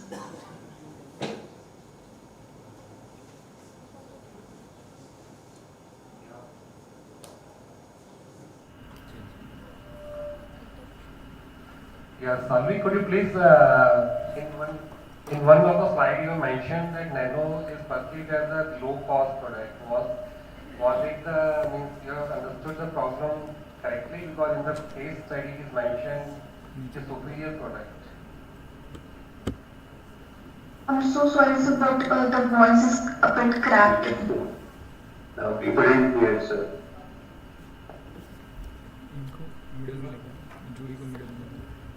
Am I audible? Now you are audible, sir. Yeah, in one of the slides you have mentioned that this nano fertilizer is positioned as a low cost or like that. Could you please go to that slide, second one? Because the case study it is so was it you have taken it? So team, can you please move to the second slide?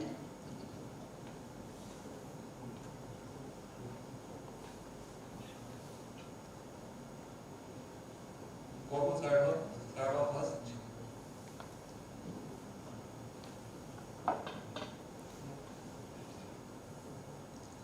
Yeah, second.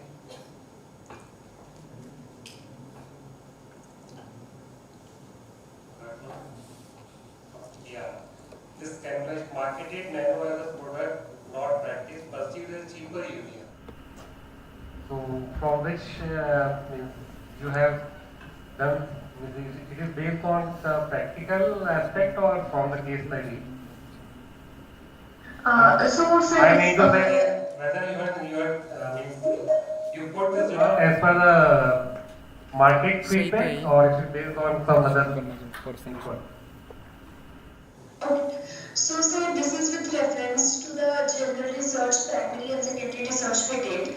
So what we got to know that however the 50 kg bag is equivalent to like for the nano DAP it's like 500 milliliter of bottles. So the price of the pack is nearly around 30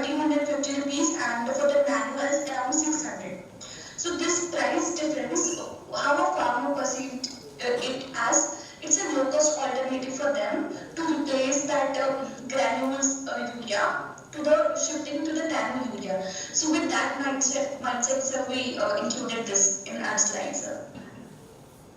And sir, also to add on that, like when you compare the bulk of the nanomaterial and the traditional conventional fertilizer, it's way off the charts. Like it comes in 50 kg package versus you compare it with a 500 ml bottle. Now, yeah. So the point is basically in India, a lot of business happens on perception and not the exact metrics and everything, right? So when the customer, when the farmer goes on to buy the product, so when he sees that okay, I'm buying such a bulk material and the cost is very marginal, so he perceives it that okay, this is more technically advanced. We're gaining more synergies out of this small bottle as compared to this big bottle. So that is the mindset behind it, sir. But the other aspect is that its application is costly. Its application is costly because the farmer, the conventional fertilizer, the farmer is using broadcasting method. He's just putting and throwing it in the field. But in this foliar application, they have to use the spraying technology. So that is bit costly, as well as the technical person only can use. So I mean, then the cheaper urea, what you have mentioned, is I think bit confusing. Yes, so we agree. So coming from the farming background, so what happens is the spraying bottle that we see is like a fixed cost thing. We get it once, and so it's like for the 10 to 12 years it's going on. But when we go and buy the urea first hand, so it's like 1350 rupees versus 600 rupees per acre cost. So with that mathematical mindset, it's like it seems like a nano urea and DAP. It feels like it's a more cheaper alternative for that granule urea, sir.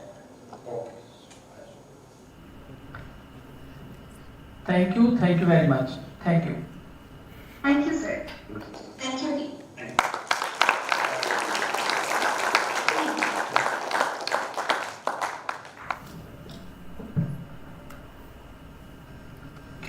Change कर camera angle change आने के दोनों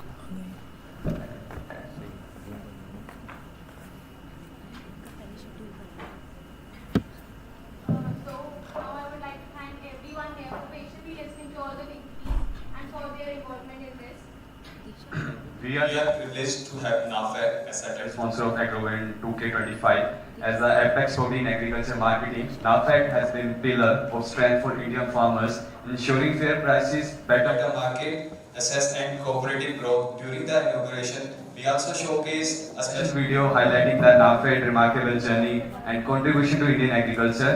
Today, we are truly delighted to have a distinguished delegate from NAFED among us. Mr. Mahendra Singh Rawat sir, their presence adds immense value and inspiration to this event. Thank you, sir. Thank you, ma'am.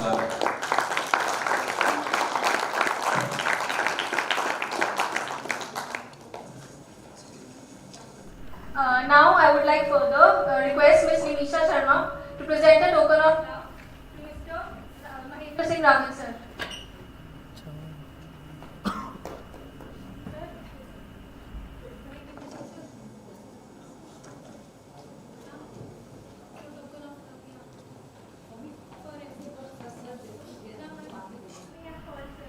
Bergond.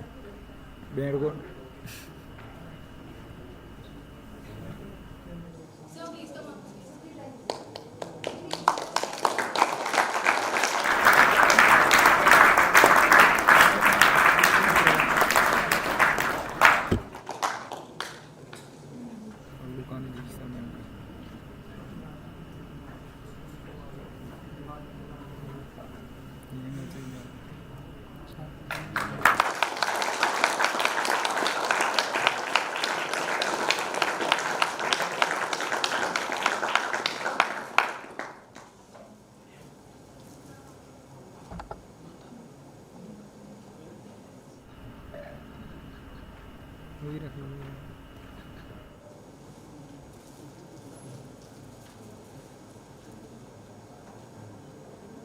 Now they will be wait for 15 minutes. Then we will continue with the Advik live test information. इसको pause कीजिए कैसे pause होता है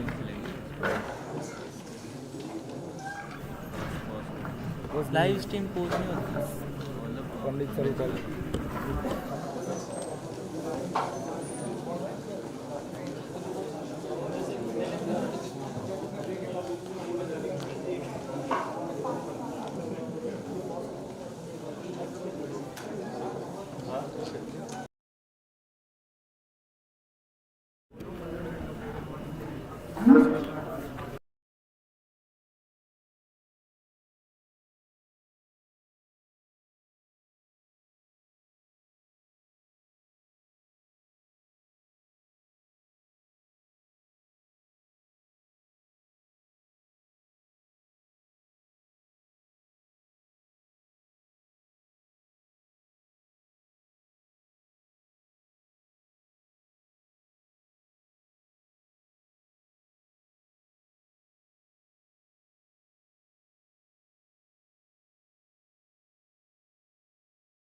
AGROVON, the national celebrates creativity, intellect and innovation. And we, your hosts for today, I am Rohit Yadav. And I am Shrishi. Together we will be taking you through the proceedings of this exciting competition. After the stimulating and insightful session of Vivechan, the case study competition, we are now moving towards the second flagship event of the day. It's Advik, the live case study competition. This event is designed to challenge participants with real-time problems, test their analytical abilities, and showcase how innovative solutions can create real-world impact. This competition is proudly sponsored by the Syngenta Foundation India, an organization committed to promoting sustainable agriculture and improving the livelihoods of smallholder farmers. With a strong focus on innovation, rural development, and farmer-centric initiatives, the Syngenta Foundation has been driving force in shaping the agribusiness ecosystems across India. We sincerely thank the Syngenta Foundation India for supporting this event and for motivating young minds to think critically.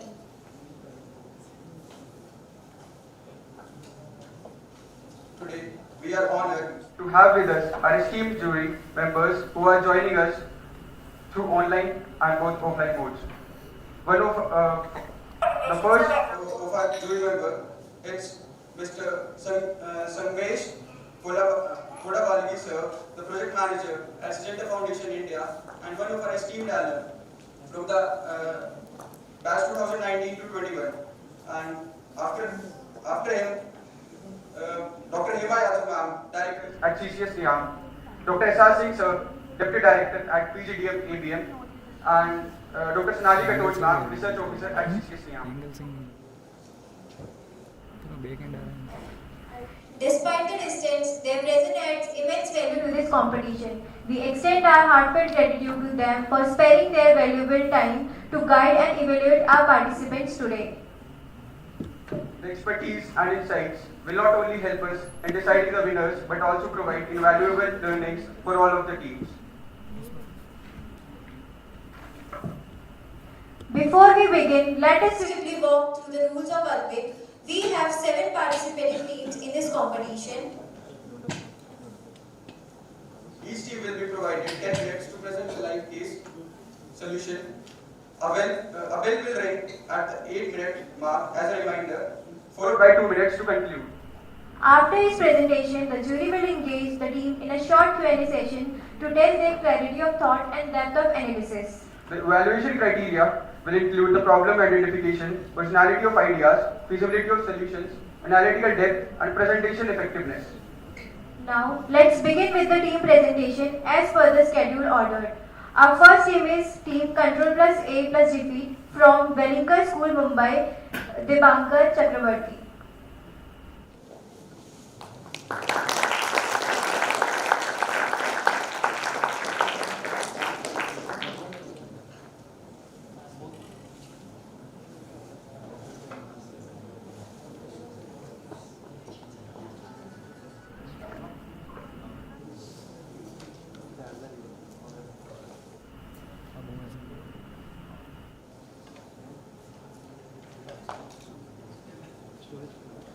Good afternoon all. I am Dibankar Chakravarti. I am from Wellinger, Mumbai. And my team name is Control Plus A Plus B.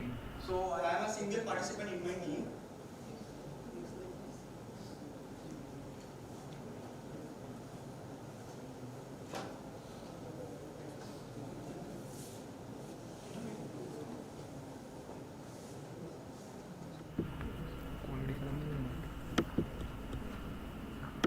So I'll start with the basic introduction.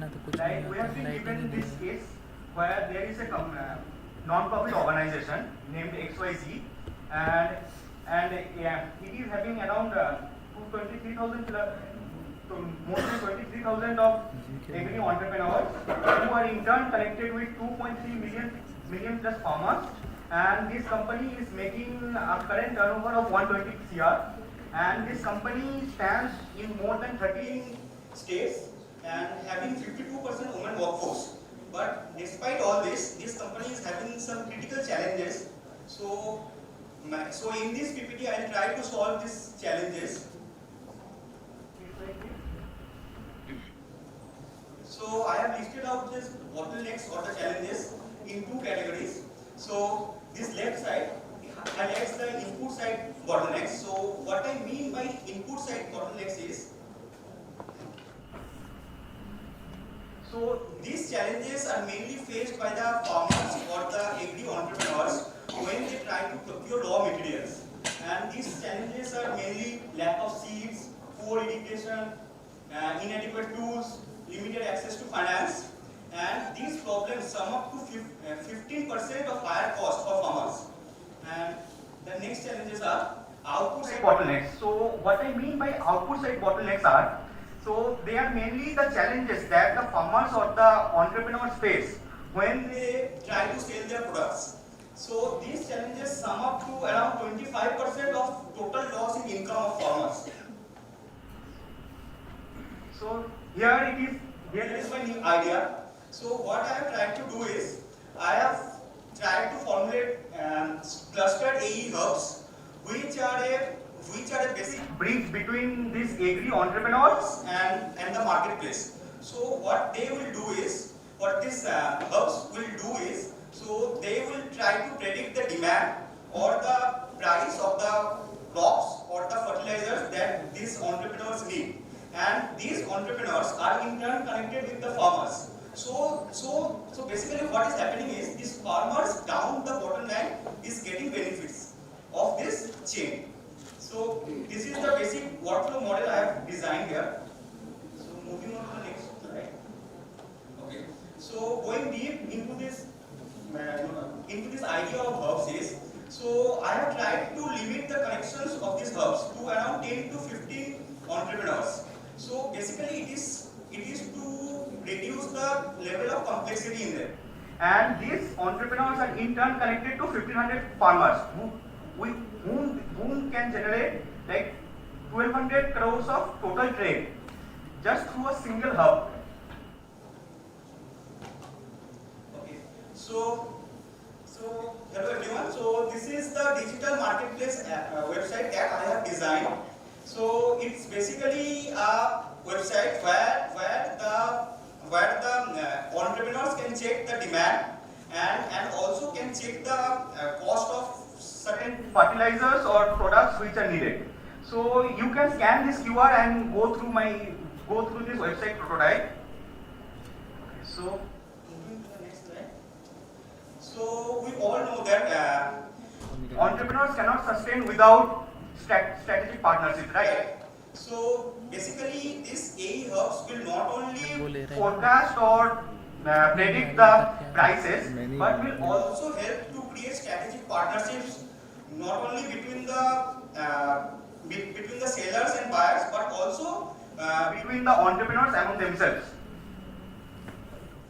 So I have also scaled a roadmap for this idea, where now in 2025 we are having 100 hubs, and by 2030 we are planning to make it to 1000 hubs with a farmer income of around 15 to 20% increase, and the entrepreneurs profit, we are going to double it up. So this was my idea. So thank you all for giving me this opportunity.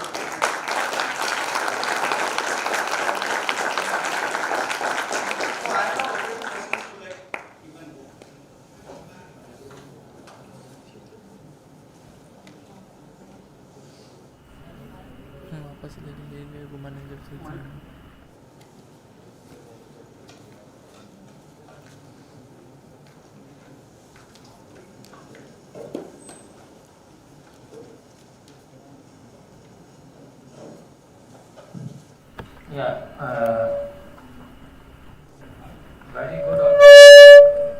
very good idea. You have working on it. I think that there is a need to focus on creating the rural hubs of the, because you know that the fragmentation of Indian market is very, very important, and it is observed everywhere that the markets are fragmented. Some markets are working in a rural area, area, some in a district level, panchayat level, or some markets are working in some state level. So these all are very fragmented. But now I think that as per observe in your idea, then if it works, I think that it would be create a great impact on the agriculture market system. Thank you, sir. Because we know that the farmers are facing the different very loss in selling of agriculture produce. It is because of some lack of infrastructure, lack of connectivity, lack of manpower, lack of transportation, and hesitance to use of the IT tools and all blockchain and technology interventions. So I think this is a very nice idea, and I personally observe that this will help to the farmers if there is a team that is working. So this is good idea and very well explain all these things. Thank you, sir. Thank you. Very nice presentation, Vivankar. I have, as sir said, really it's good that government is also focusing on integrating markets and all. So that way, this is a good idea. I want to ask you one thing. Like in the second slide, you mentioned that you will collect the real-time data on the prices and all. So can you elaborate, like, what are your plans to do that? How you are going to do that? What are your plans? You are going to take some secondary data already published by the government, or you are going to create your own data? Okay, so ma'am, this website is basically will predict the demand forecast, like based on previous data, previous year data, and also based on the current warehouse storage. So that's how we are going to collect the data. Means you are going to use the secondary data which is already published. And what about the forecasting? Forecasting, we are planning to do it on the basis of previous year data. Like how you are going to do the forecasting? Are there any tools you have elaborated for that? I am not quite well aware of such tools, but it's just a random idea. Okay, because there are many forecasting tools, there are hybrid tools also. So when you are talking about such data, so forecasting matters a lot because forecasting depends on the quality and the type of the data. And one more thing, like is this your own idea, this is your own website, like only yours, or you have some partners too? No, it's just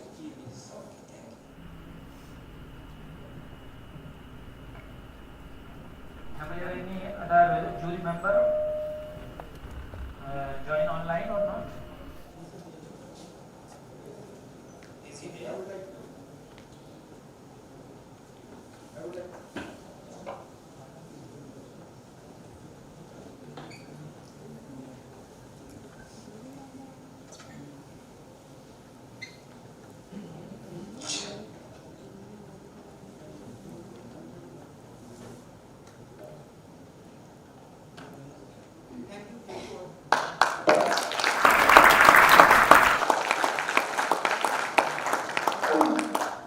Thank you, team, for the insightful presentation. So now we would like to invite our second team, Team M Square from IMI Delhi, Ms. Muskan Maheshwari and Ms. Muskan Rajan, ma'am. Please come on stage.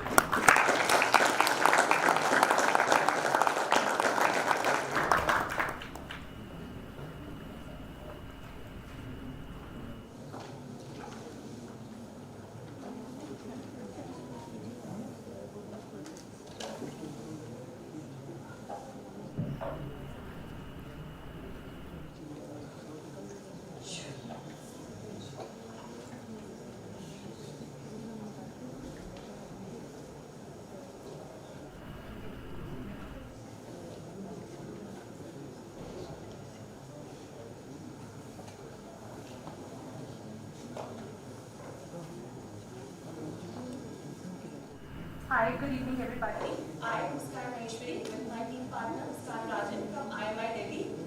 We are here to present our case study, but before we deep dive into the case study, I want to ask the audience that when you hear the word farmer, what is the first word that comes to your mind? If anybody of you could answer this question.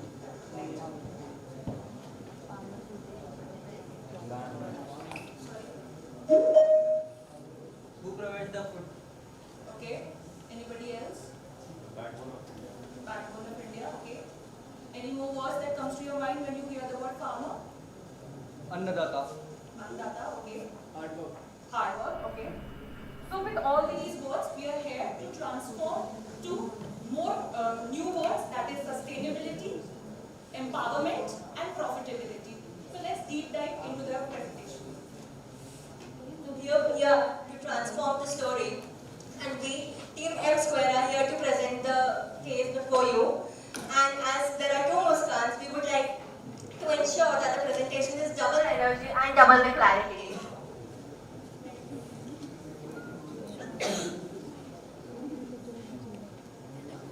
So, starting about the company, XYZ is a non-profit organization that is operating in 13 plus states with 23,000 plus trained agri-entrepreneurs, which are serving a farmer base of 2.3 million households.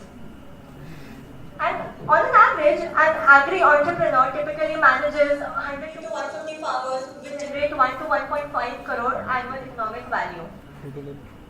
As service, what they provide to the farmers as inputs are the seeds, fertilizers, chemicals. For output, they help them sell their produce. And they also provide them with weather and climate and crop management solution advisories.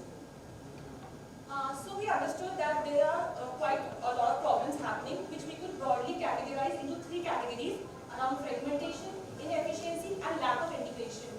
So basically there are 86% farmers in India which are very small in number, and hence they face a lot of issues because they face 3 to 6% higher input rates, and that is one of the major issues that is happening with the farmers.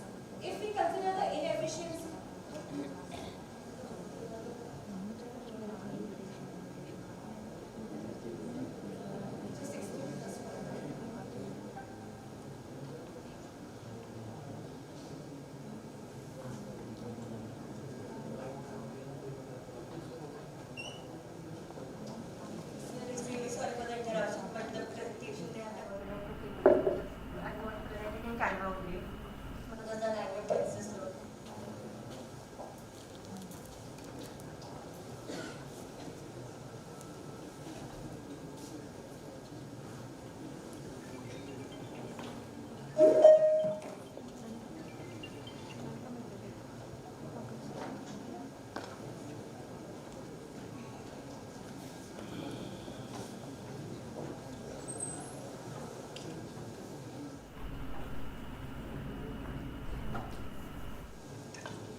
So as we were discussing, that there are a lot of farmers which are very small in number, and hence they face a lot of issues when they input their resources, because they have to pay a lot of high prices for the same raw material that they buy.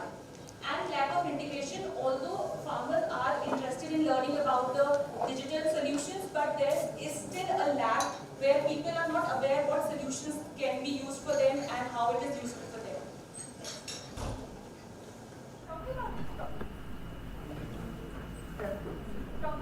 Objective, starting with the strategic objective. The first objective is transforming the agri-entrepreneurs into the full market managers. Then we wanted to scale the pilot to pilot 300 A's to 15 million farmers.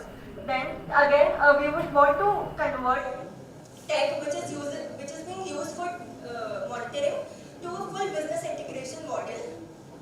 Talking about the financial objectives, we would want, we aim that the farmer's income increases to 10 to 15%. The A's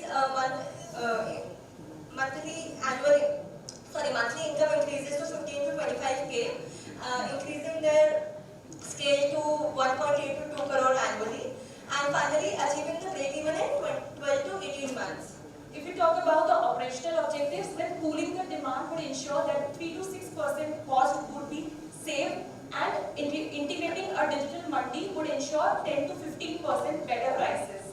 Even the integration of cold chain would ensure that the losses are reduced to 5 to 8 points. If we talk about the socio-economic objectives, raising consumer rupees share would help us, and the cut cost harvest loss would be very, very helpful.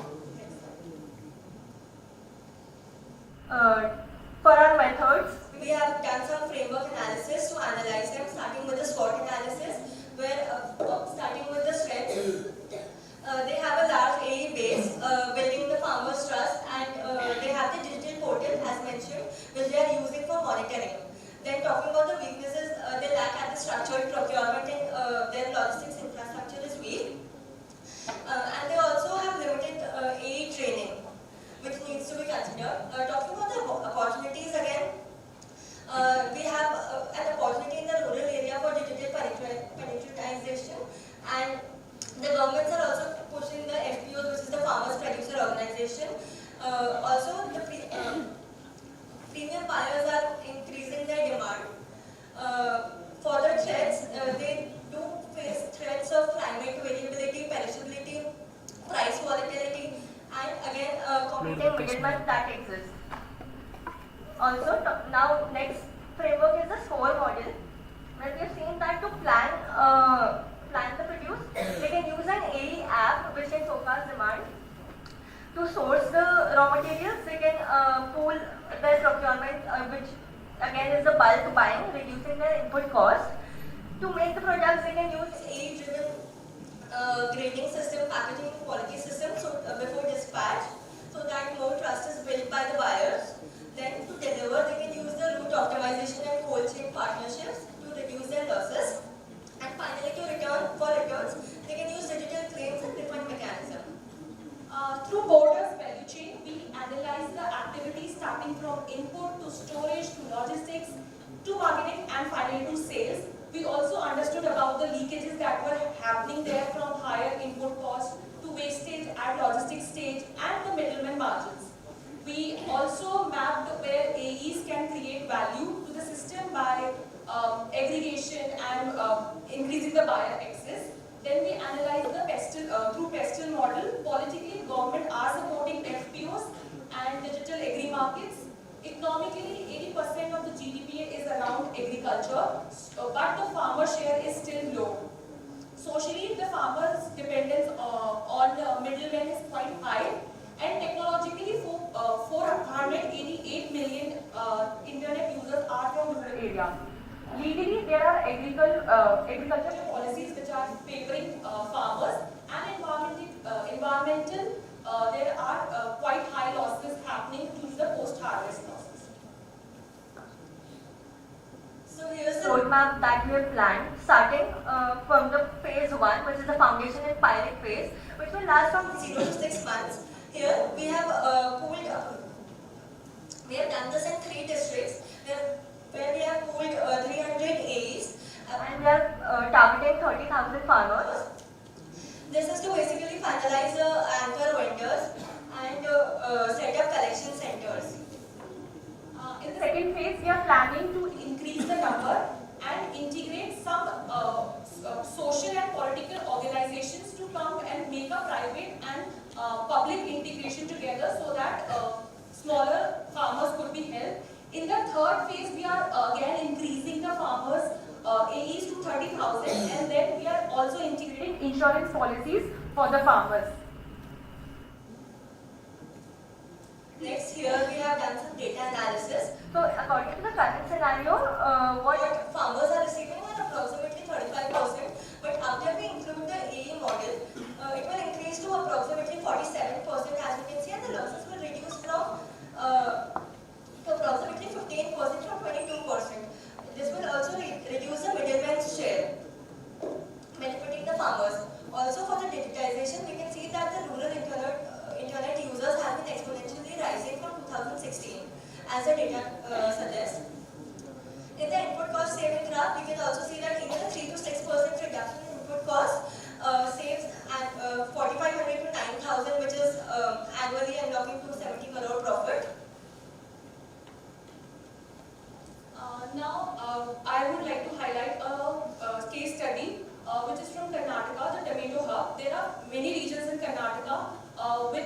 grow tomatoes on a very large scale, but similar kind of situation is faced by them, where farmers just receive 2 rupees 2 or 3 kg, 3 rupees per kg, and sometimes they have to dump their extra waste altogether. So, but the consumers are paying altogether around rupees 30 to 40 rupees per kg for the same. So the major issue that they face is similar, that there are middlemen controls and there is a weak cold storage. Next. So this is the projected outcome which we were also able to deliver, which is the 15% farmer income uplift and 15 to 25% increase in the AE's monthly income, and creating a more transparent and digitalized market system. There are certain risks that that can be faced by people. That is, the quality risk can be faced while grading and AE certification programs. Working capital risk can be faced by NBFC-backed credit and auto settlement. In India, country like India, because everything is fragmented, agriculture as well as production side and market side is also fragmented. And more so, the introduction of the technology or IT tools and blockchain, it is also a very difficult task. But you made a very good efforts in making this live case study. Here, you might be knowing that for integration of market, government of India has launched one scheme, that is E-NIAM, that is integration of market through e-platform. So I think that there is a lot of efforts need to be taken by putting this vision to the down the line or to the earth, so that it would be a creative and perspective model or usable model can be created. Otherwise, it's very nice, but here a lot of things we have been given over here. Fragmentation of market, integration of market, and problem statements, a lot of things are there. But I think that it would be better to focus on 1 or 2, 3 things, so that it would be like agri-entrepreneurship also, one word is coined here, agri-entrepreneurship. So you know that converting Indian farmers into agri-entrepreneurship, it is a very big challenge. You know, because there is a need of funds, there is a need of money, there is a need of technology, there is a need of space, lot of things are there. Otherwise, case history is okay, but you have to focus on some important aspects. That's fine. Okay. One thing, what is it, that agri-entrepreneurs are helping farmers to grow.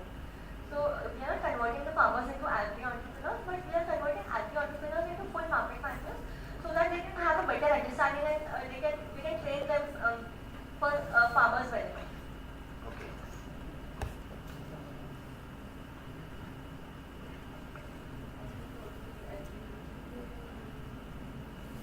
I totally agree with sir, what you were saying, that you were trying to take as many stuff as possible. So we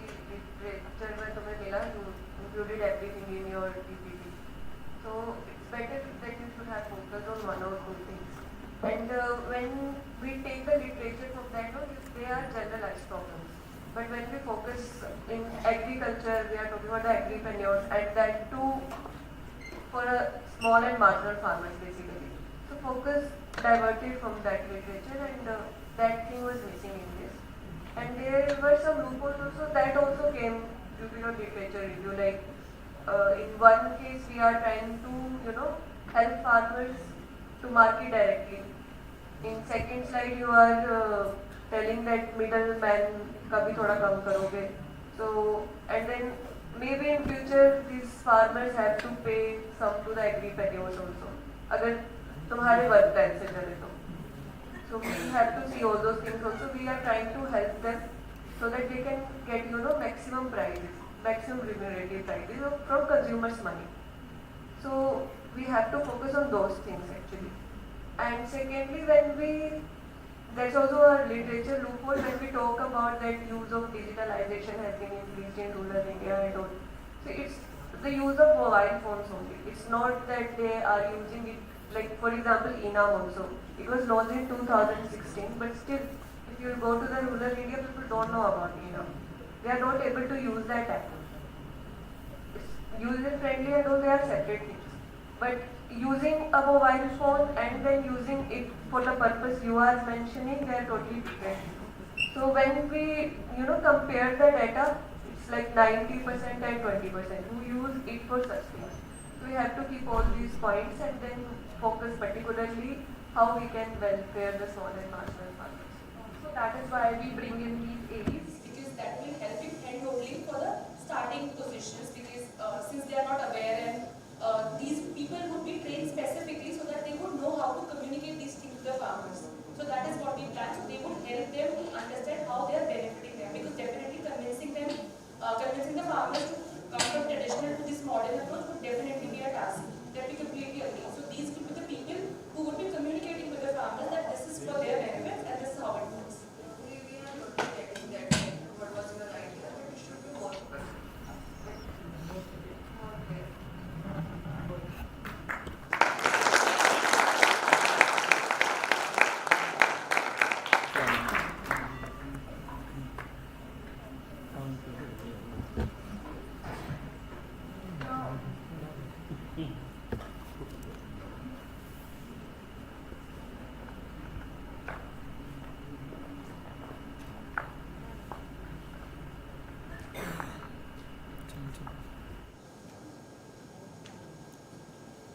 Thank you, Team M Square. Now I would like to invite Team Lokesh Makala 28 from IIM Bhopal.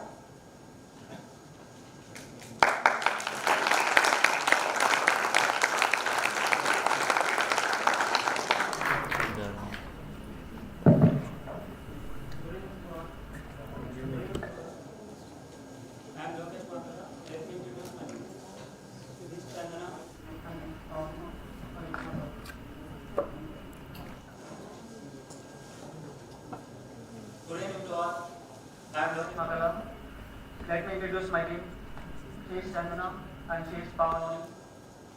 We are representing IIS from here. And before slide.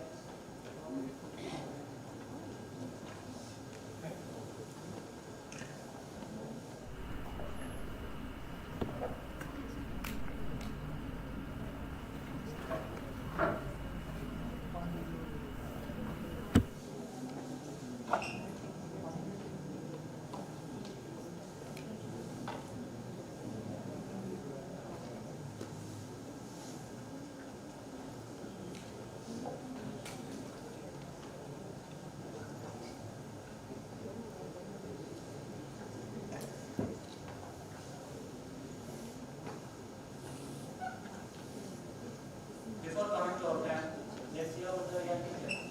These are some challenges in the Indian agri-value chain. 30 to 40% of fruits and vegetables are wasted annually due to post-harvest Losses because of the food transportation and food storage facilities, and also infrastructure deficit. Cold storage stocks around 35 billion metric tons yearly due to transportation losses and market insufficiency. When it comes to market insufficiency, farmers receive just only 30 to 40% of the consumer goods due to middleman and some insufficient intermediaries and climate vulnerability. Erratic weather conditions causes vegetable installation around 40 to 48%. Yield losses will be expected to by 20. And all will continue from here. In order to tackle this, we have developed AgriLink 360. AgriLink 360 is a three-type business framework to empower agri entrepreneurs into profitable micro enterprise. The problems which we are facing in this is that lack of bargaining power and high cost and susceptibility to fake and low quality. In order to tackle this, we have come up with collective procurement network. Like all the EEs can pool up and can bargain the produce. Next, the market contracts. We can tie up with big companies like IFCO and Bayer so that we can reduce the cost. And regional AE warehouses. By constructing warehouses, we can timely supply and reduce the cost. And quality assurance. Implementing certification to help the farmers so that we can build the trust of the farmer. By including these, it will reduce input cost by 10 to 15%. higher margins, and it will build trust in the farmers. In outputs, the problems we are facing is that output linkages. In order to tackle this, we have come up with digital business-to-business marketplace and buyers diversification. Cluster hubs Our tools to utilize price discovery. So this impact our business by reducing farmer price realization by 20 to 30%. Next will be followed by Chandana.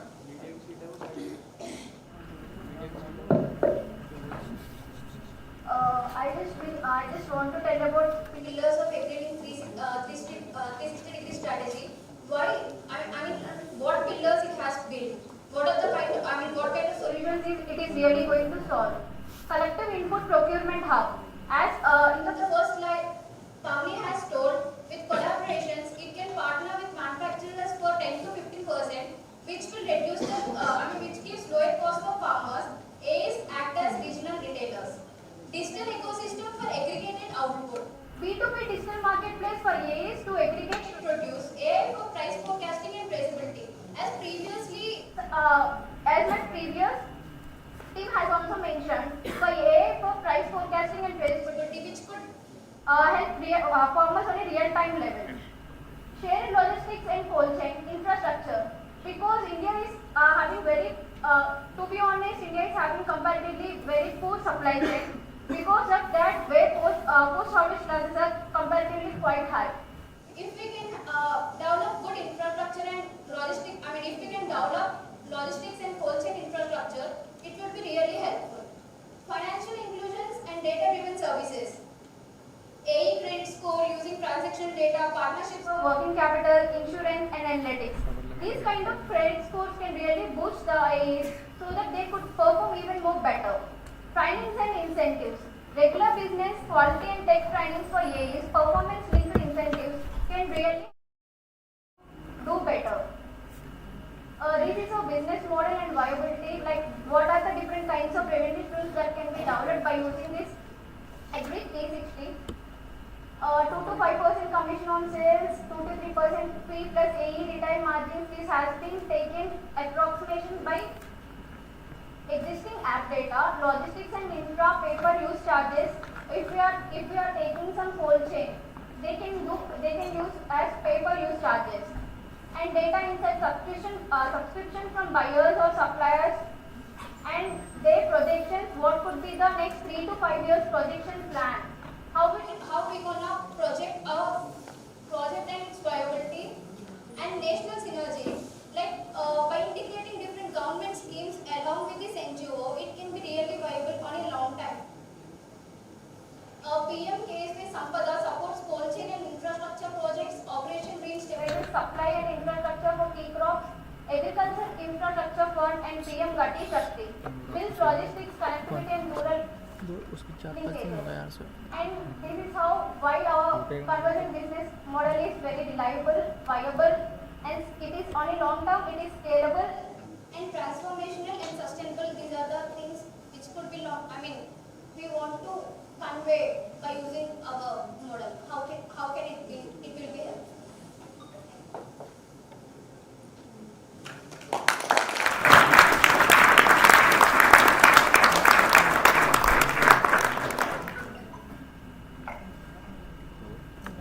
Yes, very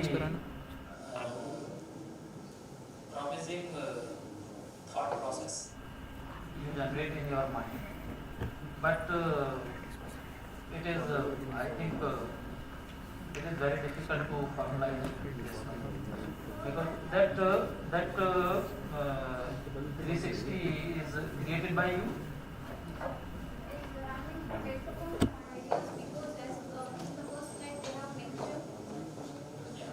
And here, very nice idea. I agree with your idea. I agree with your idea because it is very important that the issues raised by your team in your presentation, like case study, these are very important, like creation of procurement hub and inclusion of financial arrangement to the farmers, linkage with the rural connectivity, linkage with the farmers, minimizing the and maximizing the profit to the farmers from the consumer rupees and sharing the logistics. So these are very important issue you raised over here. But I would like to know that how you resolve these kind of issue with your idea. Is there any viewpoint in these problems?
My another question is that whether it is working effectively and that farmers are getting, stakeholders are getting solutions through this one?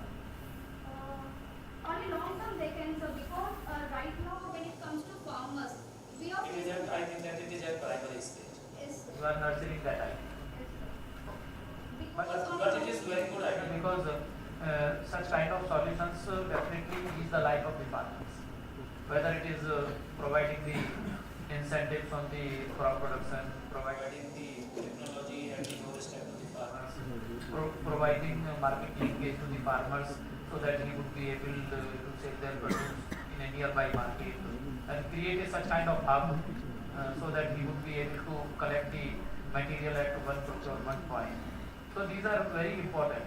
But I am in doubt that it is very easily it is workable in India. Because there are a lot of challenges Indian farmers are facing. It's a major challenge is that, as previously mentioned, there is already app developed, but it is taking very hard time to reach farmers, and most of the farmers are really unaware of that. But if we could engage with NGOs on a rural place, because as in the case study they have mentioned 52% even women are there. If we can engage with SHGs and everyone, like we can take this into core, like core of the rural market, how they can use and everything. Because if the app interface can be developed in regional languages, even farmers can, they won't be facing any hard time to select the services whatever they need at the hard times. But it is a good effort. Good effort.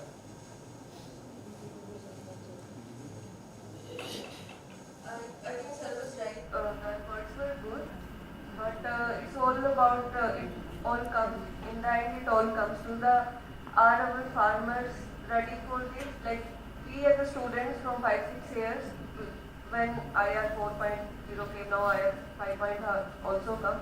We are talking. We are just trying to add AI and all this stuff in everything. But when it comes to the farmers of India, the rural farmers, the small and marginal farmers, they are really trying hard. Like it's not in their book also that they have to use AI and all. So when we are trying to develop such apps, the idea is good, procurement hub and all is nice. I think along with the farmers, we should focus on people like you or the officials who are working in KVKs or the state agriculture universities, because they have direct connection with the farmer. Because farmer, if he is coming into one KVK station and for a training and all, he will tell him this is a app and all, and he go home. Someone from state or someone will take his phone and they will just download another app and so downloading app is one thing and then using it, for further things is different. So we have to go beyond AI and all in India to help our farmers first. So procurement idea was really good, like you have to pool this and all. But as I said, the reachability is a question. Even credit area is quite legible because these days not just farmers, farmers literacy rate also have increased a little bit. Not just old days farmers are like illiterate, but days are changing. Even from farmer houses there are people who are studying and everything. When if they come to KVKs, if KVKs can do capacity building program for farmers, they can ask their people at the homes how to use. If they want some loan for some fertilizer or something, they can use, they can directly contact NBFCs so that it will be easy for them to get loan from fertilizers, they will be getting less prices.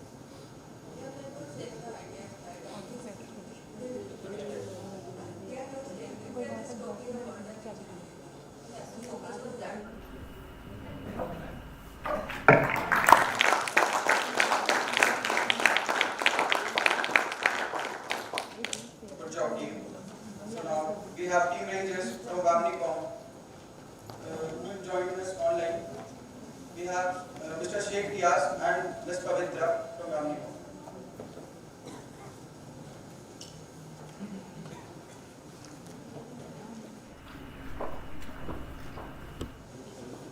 Am I audible? Yes, you are audible. Okay, you can start. Sir, there is no PPT.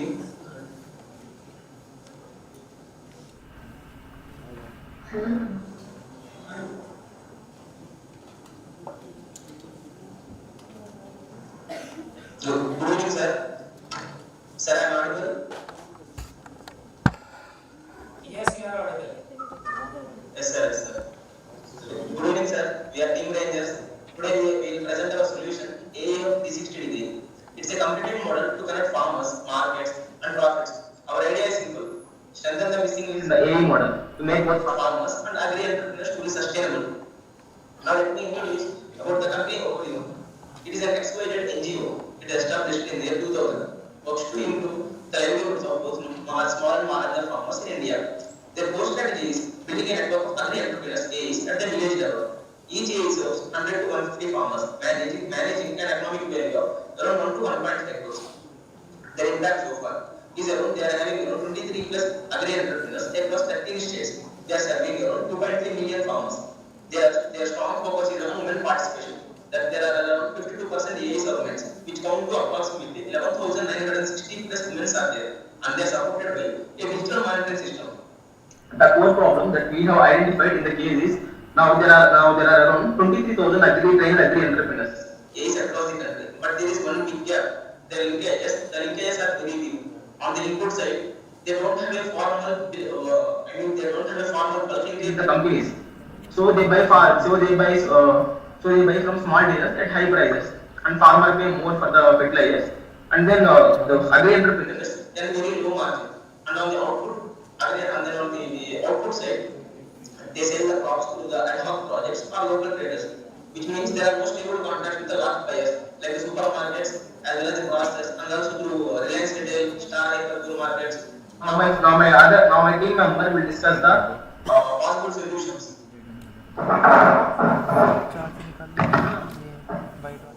Good evening, sir. Can you please change the slide?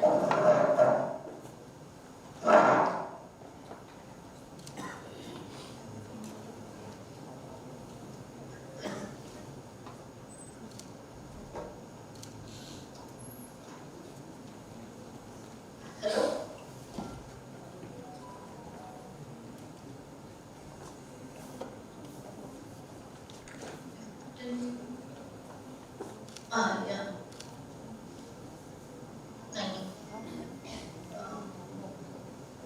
morning, sir. Our solution, AE360 degree. Let me start with the story first. Like Ramesh, a small tomato farmer, he produces 1 ton of tomatoes. So he buys seeds from the high cost from a local shop and sells his crop at low mandi prices, and he pays for double for transportation. So at the end of the season, what happens after all his hard work? His profit only remaining 2,000, very less, 2,000 something. So this is a very sad reality of our Indian farmers, millions of farmers in India. So coming to the first input solution, the cluster-based AE hubs. In this cluster-based AE hubs, instead of each agri-entrepreneur buying separately, we can group 10 to 15 agri-entrepreneurs together as a cluster. So they order seeds and fertilizer in bulk directly from the companies, and this bulk order gives them a 20 to 30% discount. Like just we buy from the wholesalers when we want a bulk amount. So this can save the farmers money, and agri-entrepreneurs can also earn better margins. So next, AI-powered demand forecasting. Like in the app they have, they can register the crop planner in the app. Like farmers can enter what they will grow in the season. So for the crop plan, they can add, it adds up the total demand for the whole cluster, and it shares with the company in advance. So whatever the inputs are required, they are delivered on time. So there is no shortage of inputs to them, and there is no wastage. And mini warehouses. Next, coming to the mini warehouses at the village level, agri-entrepreneur hubs. Establishing mini warehouses, it can store in fast-moving items like urea and seeds, and this way the farmers don't have to travel go for to get inputs. Next slide, please.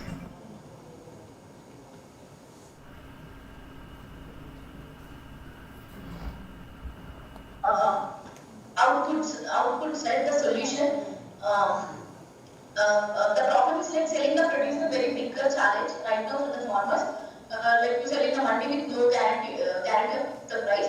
So with this agri-entrepreneur hub 360, they can anchor to the buyer contracts. Like they can agri-entrepreneurs can sign an agreement with the buyers, like food processors, retailers, like village retailers, big bazaars, and before the harvest. So this means that farmers can know in advance like who will buy their produce and at what price they can at what price they can get. Next, coming to the quality testing features for the quality purpose. Agri-entrepreneurs can use a small kits to test the moisture and size and the grade levels, and they can upload the result in the app. By that, buyers can see the report and they can trust the quality based on the grades. They can buy the products and produce. They can buy the produce and they trust the quality. And next, transport, shared transport booking, like Uber Pool. If the farmers are nearby villages, if they have tomatoes, the app gives them into one run. Like if some farmers want to sell the tomatoes, the app groups them into the one run. So each farmer pays only their share. So the transport cost will also cut by half. And this results in getting a higher prices, and buyers can get consistent quality, and agri-entrepreneurs can also earn a commission. Next slide will be explained by an implement.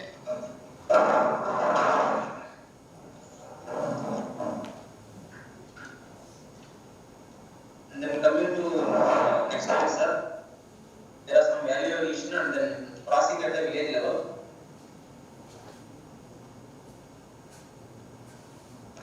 So far my friend discussed it. So far my team member discussed about two solutions, and there are two more solutions from our side, sir. Value addition and crossing at the village level.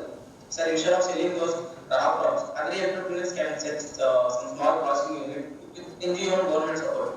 So this crossing increases the farmers' income and then creates some local jobs to the local village people. So I will tell you with an example, sir. Farmers sell wheat to agri-entrepreneurs at 20 per kg. And then this agri-entrepreneur set up a small flour mill in the village, and then sells the atta at 28 or rupees 30 or at a lower cost compared to the retail shops present in those villages at local level. This can earn both profit for the well as it can create local jobs. And another thing is that, sir, what we have thought is that, sir, there is a need for key changes in the app, sir. What the app is doing, that, sir, it is only monitoring how many farmers each A is allotted, under each A is allotted, and how many inputs they have purchased, what type of inputs they have purchased, at what quantity they have purchased. There will be some there is some changes need to be done in the app. First thing is that the crop plan and the input calculator. What type of crop is being planted to the farmer, and how much input it takes, and how many months it is going, and how many months the time needed for the harvest. So that the A can get some idea of what is the demand present in my area, so that the A can get. And then the buyer demand goes, sir. At what time the harvest is going to be completed, at what time we will get the output, and as the output is ready, the A can click the photos and can send it to the buyer, and then they can keep in the app by under the table buyer demand code, buyer post requirements, and farmer book orders in advance as the price, quantity, and the date, and then share and transport booking as clear explained by my team member, and then discussing about the quality grading upload. As in the previous slide, we have discussed about the tool kits, which helps in measuring the quality content. And then the AI aggregator test the crops and the results are uploaded, and buyers see before doing the purchase. Wow, okay, what type of quality this agri AI is having, and they can buy and they can purchase the output, sir.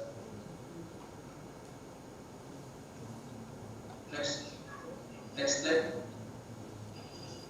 And then we have taken two situations with weak linkages and then with the strong linkages. First thing is that, sir, buying from a local shop at higher price. There are no bulk purchase, individual purchase. Cost of inputs per kg tomato we have calculated around ₹8, and then output selling.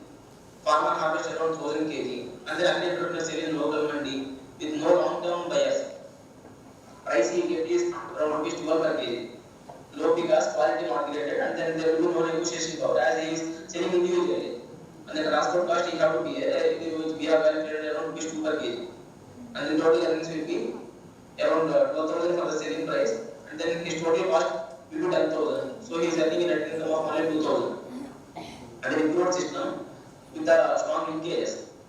Now the agri-entrepreneurship orders in bulk.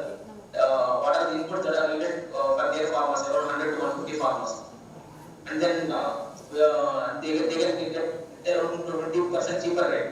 So the cost of inputs will be 6.5 per kg, and then by the time of selling, farmer is harvesting 1000 kg. You compare as a contract with the processing companies like the Reliance Retail or Big Basket, and then tomato graded with A is quality grade A, grade B, and grade C. They are divided, and then the buyer can give is 18 for grade A as well as 15 kg for grade B. If you assume that there are around 70% grade A, if you pay around 18 rupees for the 700 kg, we will get around farmer can get around 4,600, and if there are 30% grade B quality output, farmer can get around 4,500. And the total the farmer can get around 7,000. Yes, sir. We are up with the time. Yes, sir.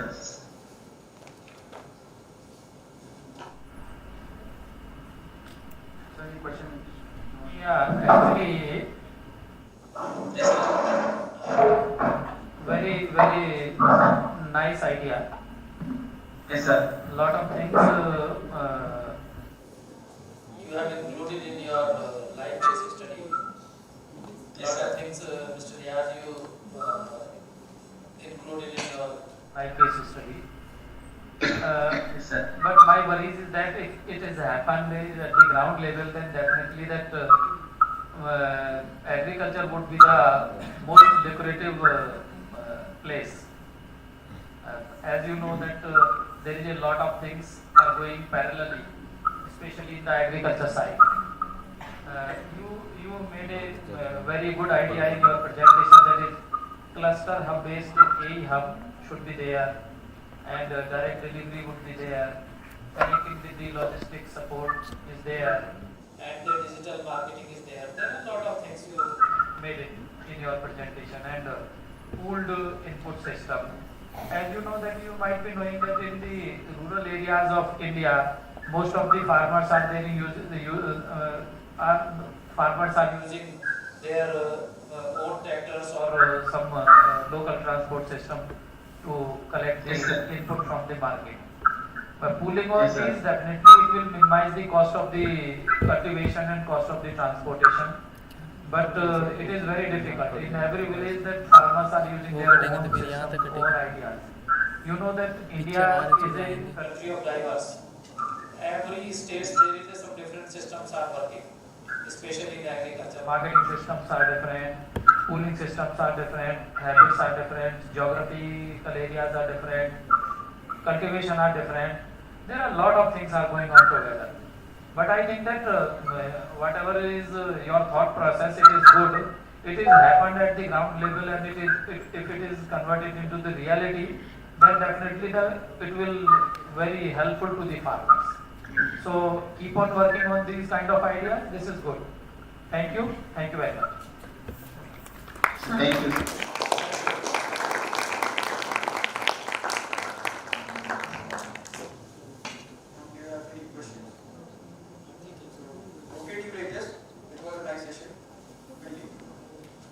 Sir, thank you, sir.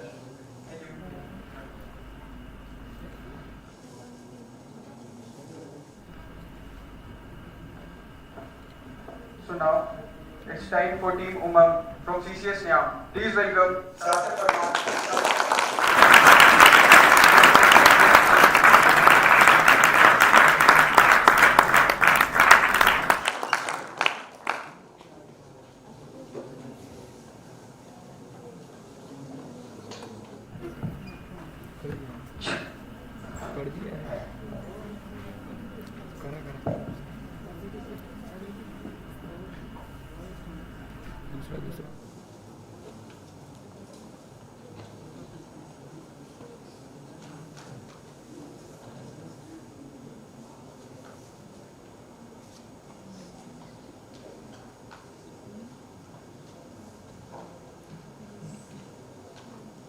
Good evening, everyone.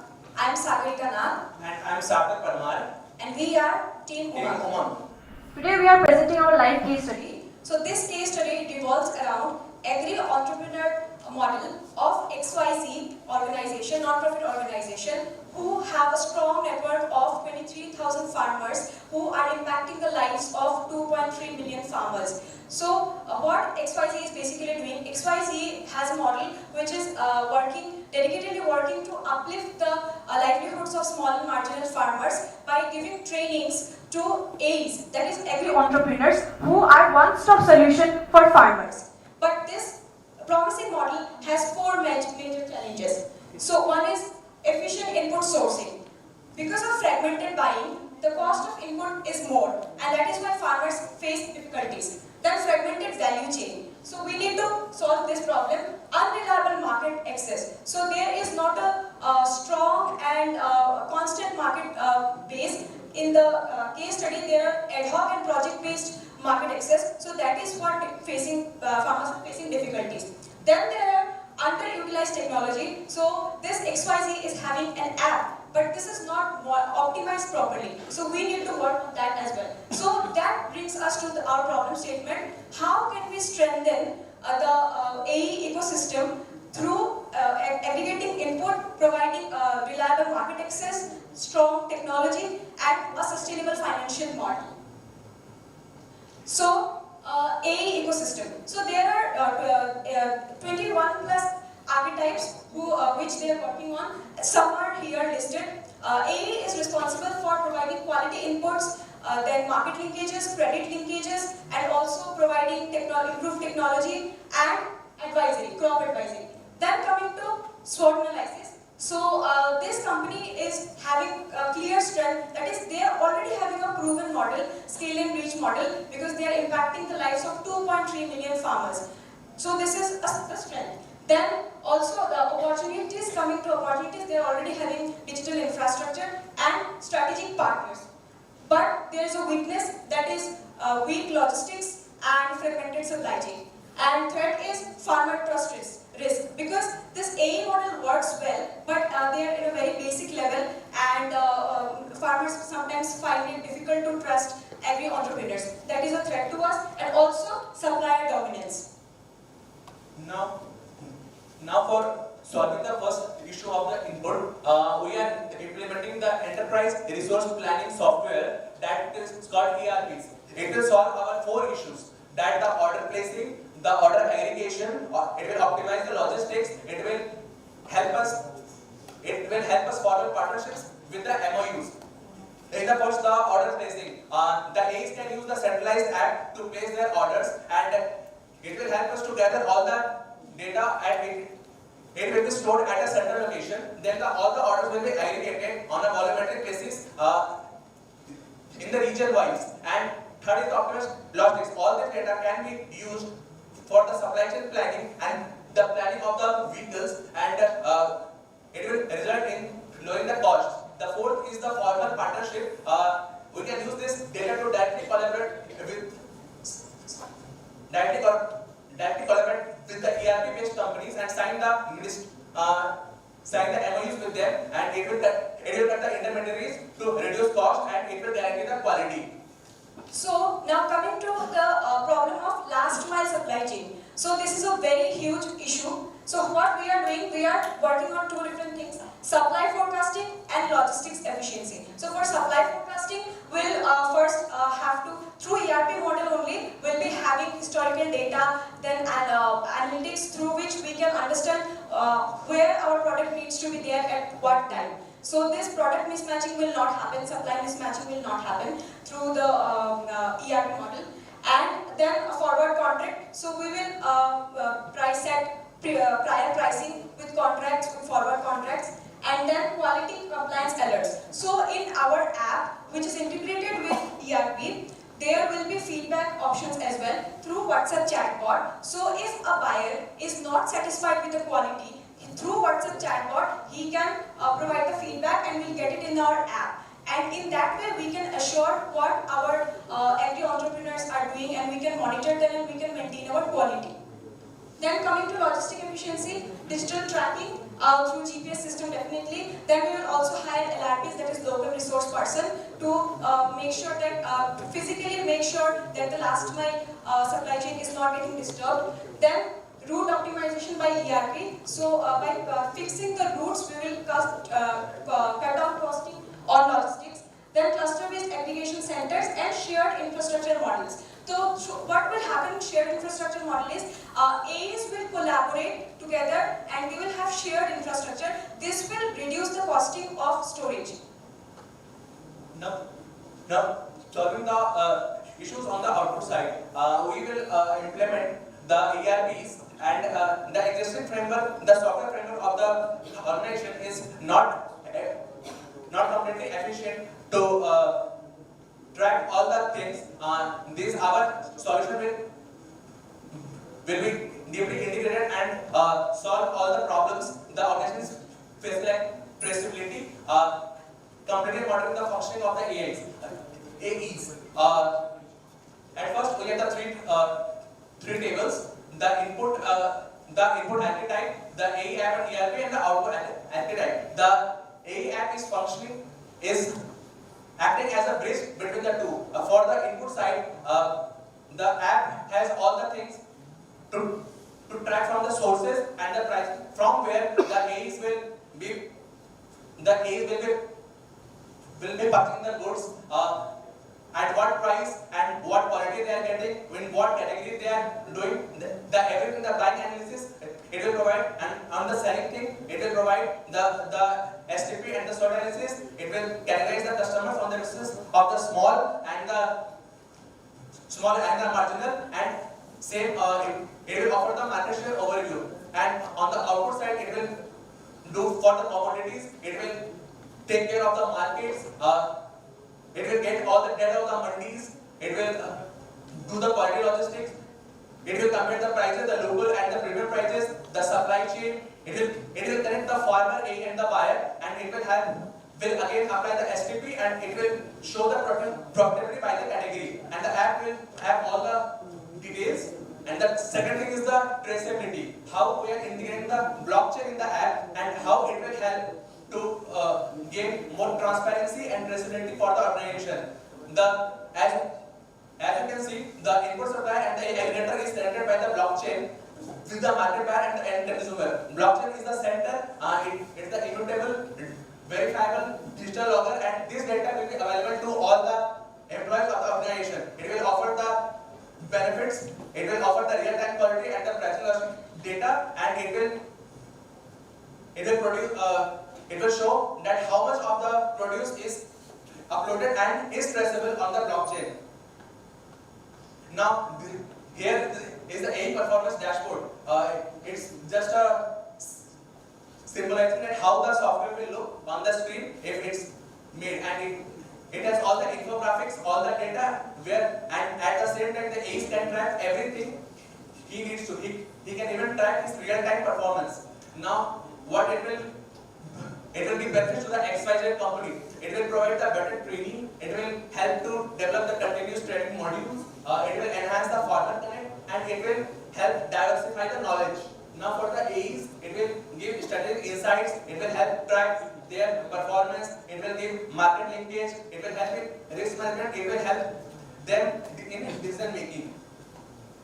So, to make it a very good ecosystem, what we need to do is, we are introducing a new position within the XYZ company, and we are introducing a business analyst, so ABA. So what the role of the A will be to micromanage the A's, and it will streamline the whole process, and the whole process of market linkages and then contracting and everything will be done by the ABA, and it will be a very efficient process. And then we have a very good, very clear picture, like to build up an ecosystem beyond transaction, we will do 2 meets, one quarterly and one annually. So in quarterly meet, what will happen?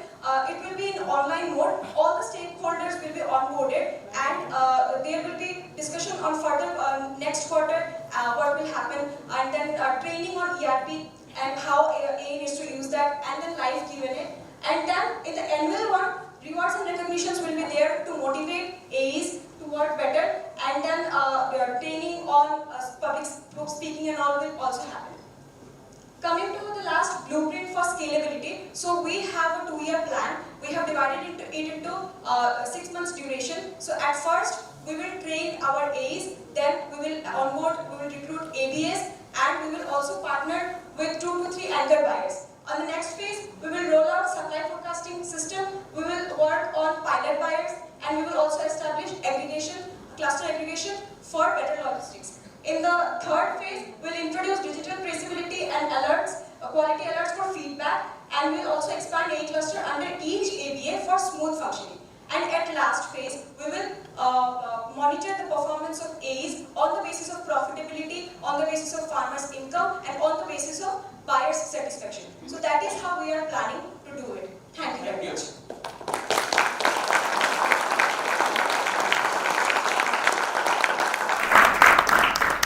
Yes, very good ideas presented over here. But in agriculture, you know that you might be knowing there is a lot of problems going together. Like traceability is again a very big question. And then you know that if we are exporting something to other countries, it means that there is some chain of traceability is available over there. But whatever we are consuming locally, then there is no traceability.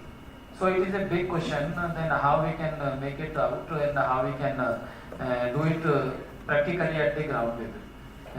However, idea is very nice, then everything need to be traceability, whatever we are growing over here. And another thing that using of AI model and all these things and blockchain technology and apps, these are all AI application based tools. But there is a big worry in Indian situation. Then there is a need to educate the farmers, whether he or she would be able to utilize these kind of tools or not. For example, that pooling of the resources, pooling of the input and fertilizers and all these things, and pooling of the transportation methods, and using the financial inclusion itself, there is a, again a very important thing. So idea is very nice, there is no doubt in your idea, because if this idea serve at the ground level, then definitely it would change the whole ecosystem of the agriculture. Sir, I would like to answer this question. So here what we are doing, we are not asking farmers, or we are not utilizing farmers to use this particular system. We are trying to train our AEs, agri-entrepreneurs. So under them, many farmers, or hundreds of farmers are under them. So what will happen? So farmers don't need to worry about what to use, what technology to use. We are just training the AE, and AE will be that much efficient that under him those farmers will be there, and he can train them better for crop advisory. He can provide them better market linkages, better credit linkages, and everything. So we want to make efficient use of agri-entrepreneurs. And yes, I agree with you. You know that E-NIAM project was launched by the government of India in 2016. Yes. And it was launched for the benefit of the farmers. Then farmers will utilize it, and there would be a transparent system without intermediaries, without interfering of the third party. So that system, this was the opinion that the system will work in such a manner that farmers utilize this one.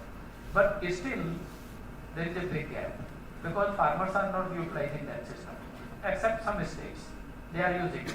So literacy among the farmers about the system, about the app, or about the technology is very important.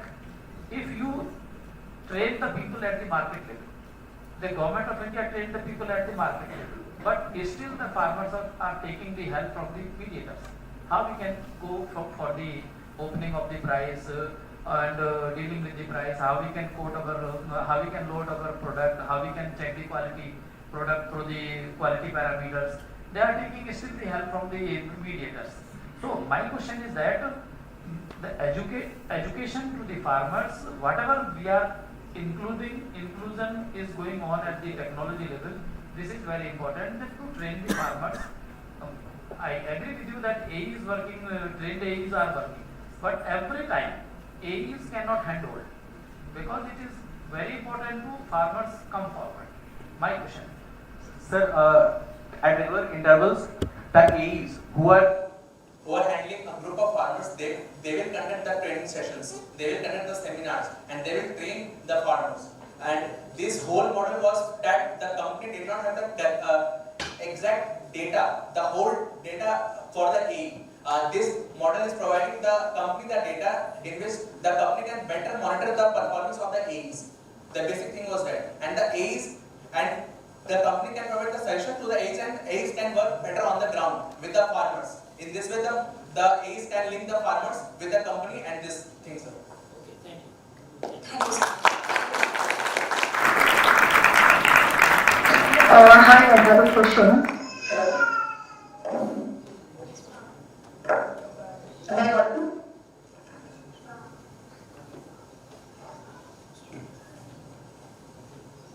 Hi.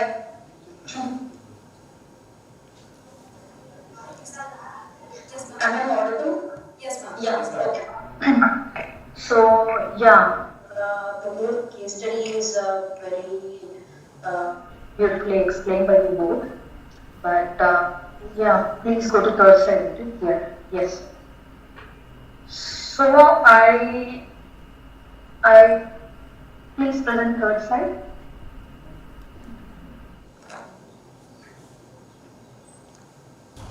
Yes. So, the main goal of this XYZ company is we are ensuring the economic viability of the agri-entrepreneurs here. And also impacting this whole farmers who are being hand-holded by these agri-entrepreneurs altogether. So, here my question is, if, for example, you have given the input architect strategy and architect strategy here.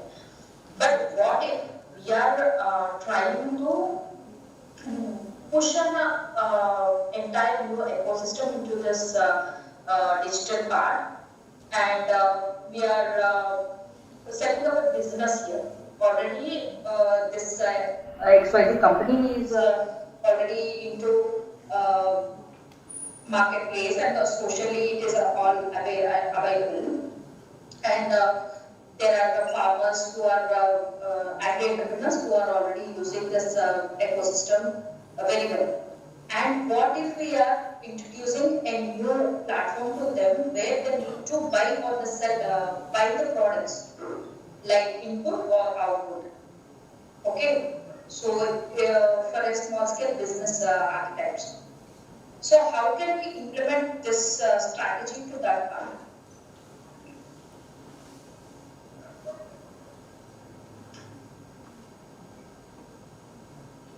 Ma'am, the last part of the question I couldn't get it clearly. Can you please repeat? So what I'm saying is that if we have a new business architect here, yes, we are into this XYZ company into almost 20 plus archetypes, right? Yes, ma'am. Yeah. So all these archetypes is based on the small scale businesses basically. Yes, ma'am. So what if these agri-entrepreneurs have the access to buy the products which are required for this small scale business in that digital part which they are already using? This XYZ company is also having the digital delivery part, right? Ma'am, this digital platform, what XYZ is having, is not for buying or selling, but what will happen here, now the model which they are having is not that strong. Through this model, they are monitoring the revenue system, the revenue streams of the AEs, but they are not having proper data of the complete supply chain, like from where the procurement is happening, from where, how, at what price, or what is the major commodity, what is the market share and everything, like what is the major market where we are selling the input, the produce of the farmers. So to understand this, from where the revenue is exactly coming and what is exactly happening in the supply chain, we are focusing on the app upgradation of this app. And in this app, what will another thing what will happen is A's will be onboarded on this. So for bulk orders or for bulk inventory, A's can put their requirements, and another AE when that AE will also put his requirement at the same time. So app will like make them together, and they will get the notification that this is how from this place we can get bulk orders, like 3 of us together we can get, because we are needing the same fertilizer or pesticide. So this way the app will happen. Okay, you got the point. Yeah. What's your name? Yeah, what is your name? Naam Sagarika Nath. Sagarika. Okay, Sagarika, you got the same point. What I am saying is, how can we pitch in this, the same, the update you are talking about? How can the company pitch in this marketplace into agri-enterprise?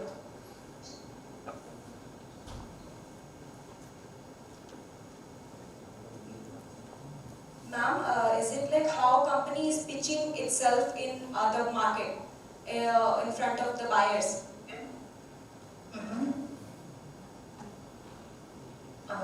Okay. So, you have a better understanding of this. Yeah, Sagarika. Right? Thank you. Thank you, ma'am. Thank you very much.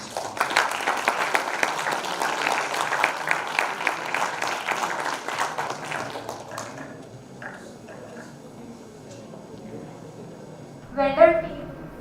Now I would like to invite Team Synergy from IHMR Jaipur.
issue, I would like to invite Team Unfold from C.C.S NIAM, Mr. Ashish Rawat and Ramaguru Joseph Subrata.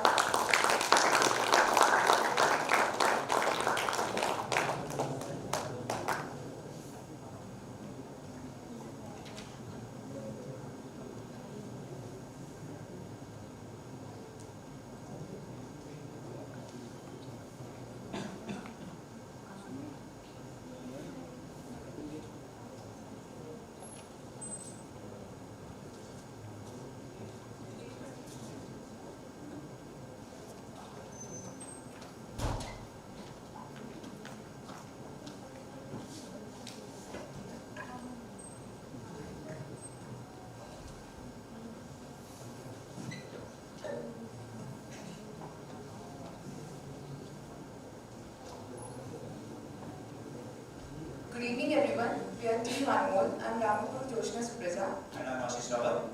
We are here representing Advik, the live case study competition. So first let's look into the case overview and also the problem statement.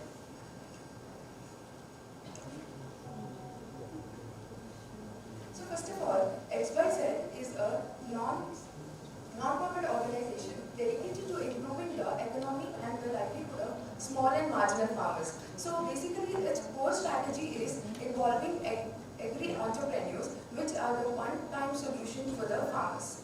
As you can see, there are 20 plus different agri-archetypes which covering 13 states and 2.3 million farmers and getting an income of 1 to 1.5 crores, and one AE consists of or they're leading 100 to 150 farmers. So what is AE model, agri-entrepreneur model? So basically it consists of input linkage and output linkage. Input linkage is nothing but it helps in input distribution, financial linkages and advisory services and also the technology adoption. And whereas the output linkage, how the market linkages are happening, how the AE is proceeding with the market linkages, how the produce integration is happening and also the price negotiation and also the quality assurance. Whereas problem statement. The major problem statement of this case study is quality. The markets are demanding the quality, premium quality, and the second is the fragmented supply chain, and also the AEs are facing lack of bargaining power from the suppliers during the input. Now, how are we solving the problem for the logistics input? What are we doing? What are we doing actually is we have proposed a plan, a strategic model under which we are solving the problem such as the traceability issues. What we are doing, let's suppose we assume if I am buying a produce from a supplier and we are buying a produce from a supplier and how we are making it flow through the supply chain. What we are doing, if we are buying from a supplier, how can we approach it? We can approach it by the basis of the contract. What we are going to do, we are going to set up a fixed quality, we are going to fix price by which we can get a good quality produce. Another is by ensuring that we have a data regarding the multiple suppliers. But by which we can have by having the data from the multiple suppliers, we can ensure for a better price. And another is if we are buying the produce from the farmer, how we are storing it? We are storing it in a warehouse that is completely integrated with the IoT to ensure that ensure the proper quality of the warehouses. Another is if how we are doing it. We are all doing it by the digital medium. What we can do in the medium, we can integrate various suppliers and the various models and the various buyers and the suppliers for which we can bargain for the good for our. When it comes to the output linkage, there are major strategies like digital market platform. Here, it helps the farmers to list all the aggregate products it has, and it can increase the traceability because it uploads all the quality and the traceability data. And also for the buyers, the processors and the retailers and exporters help in building the real time. And also certifications and compliance. It helps in providing the gap certificates and organic certificates, which helps in the 3P model, so that it helps in the increasing the marketing in the global way.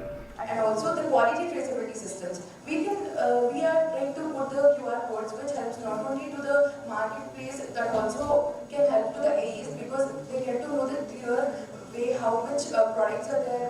producing and how much they are producing to the marketplace. And then comes to the market assurance contracts. We can partner with the large buyers like FMCGs and exporters, which helps in reducing the market risk, like pre-season buyback contracts can be done with this. And then comes to the cluster-based aggregation centers, where AE pools produce into hubs with grading, sorting and cold storage. You can also take the help of the PMFME, that is Pradhan Mantri formalization of the micro food processing enterprises, which helps in value addition and also the processing process. And then, as you can see, the aggregation and the market linkages are almost 1400 plus miles. This is a scalable blueprint. First of all, we will select the AEs based upon the impact metrics, that is the business performances, the digital tools they can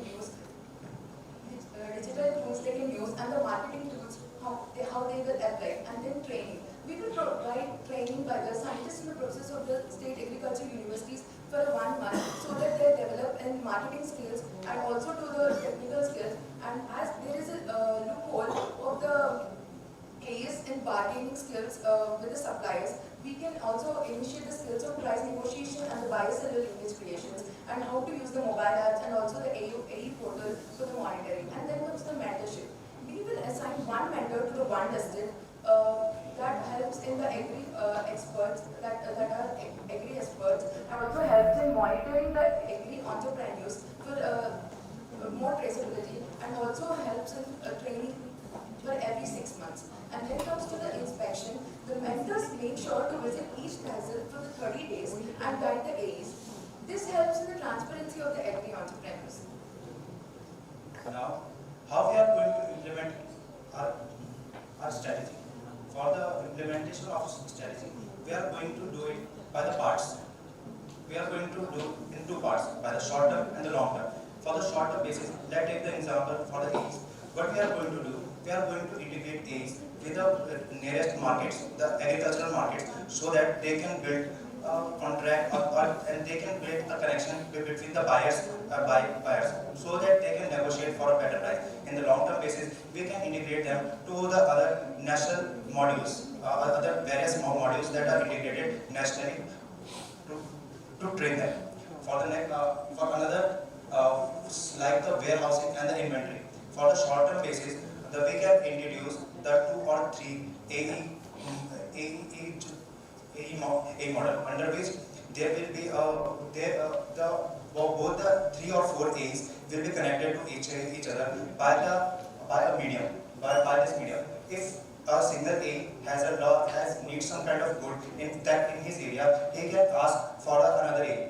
By this, we can solve two kind of problems. First, there will be not the need of be no need of the storehouse and invest extra into the warehouse, and another we can solve the supply chain issue.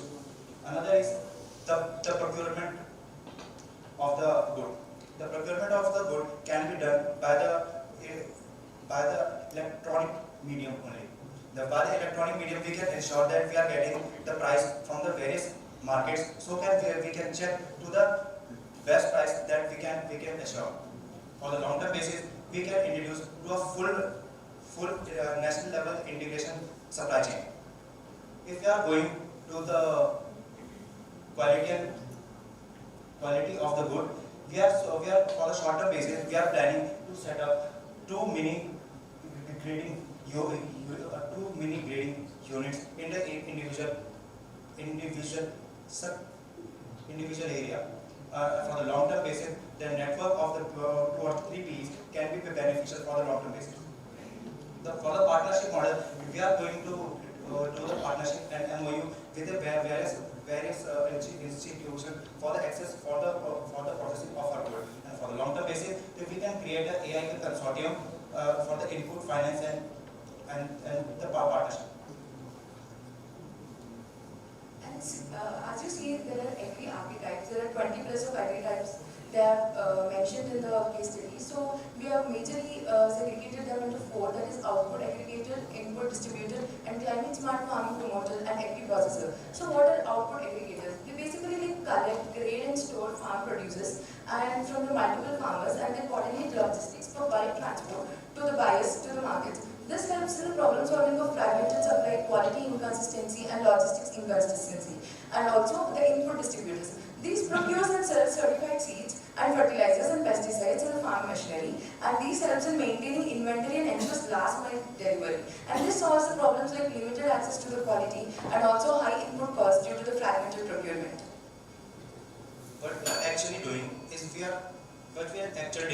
are making a app under which we are integrating multiple businesses by which the AE can integrate and can do the business. Such as for the climate smart farming, we are introducing a contract with the meteorological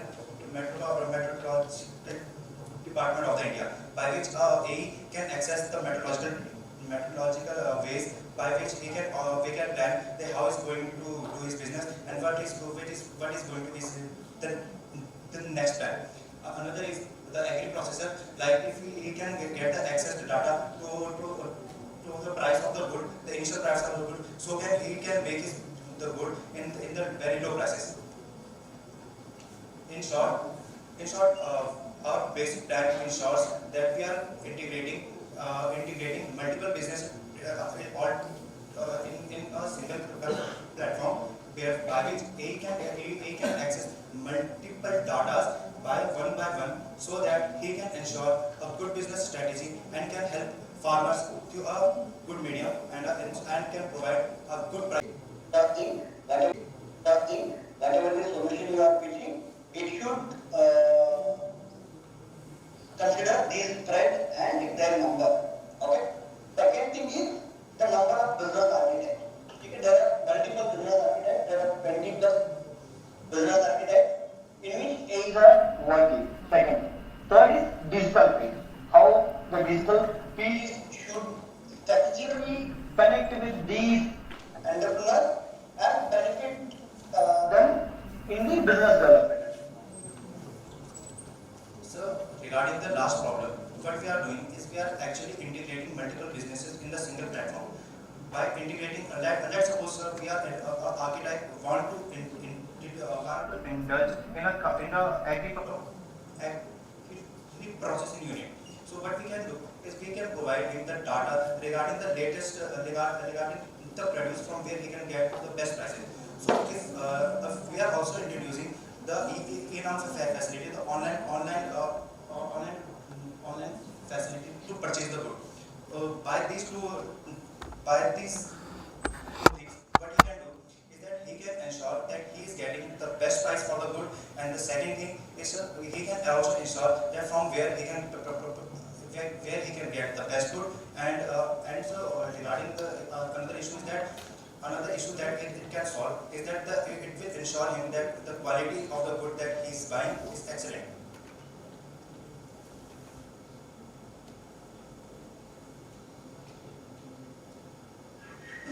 Can you share the screen? Please go to second slide.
Okay.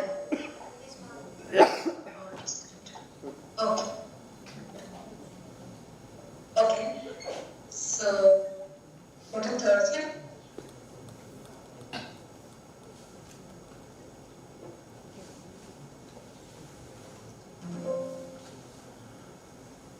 So anyhow, my point is that यहाँ पे KPI, we need to monitor KPI of agri entrepreneurs करके रखा है. So I think Advik, what is your understanding of that KPI as for agri? Ma'am, can you again repeat the question, please? So here my point is, you have added KPI to monitor KPI of agri entrepreneurs, right? Yes, please. So what is your understanding on it? What KPI standards we must give to agri entrepreneurs? That is what my ask is. Ma'am, basically your key objectives are that agri entrepreneurs should be basically balancing both the input linkages and output linkages properly. But here we are seeing a great gap in both the input linkages and output linkages. In input linkages, we are unable to bargain properly with the suppliers, one thing, and output they're not able to diversify the markets. So based on that, I've given the solutions, ma'am. Okay. And lastly, you have told that we need to encourage the enhance the platform to agri entrepreneurs, right? Sure. Yeah. So how is that done? How can it be done? Ma'am, as far as we have known that the strategy that we have collected, that it ensures that first thing is that ma'am, the agri entrepreneur cannot access the multiple kind of the data that is available. So basic problem he is facing regarding the input and output is because first of all thing is ma'am, for the output and output is that he cannot buy the good in the best prices, and he cannot sell the quality good. So ma'am, in the dashboard what we have done is that we can introduce a data to him regarding the national from the national agri tax. So ma'am, what we can do is that if he will be get access to the national level these organizations, he will have the access to the various distributors and the various prices prices they offer.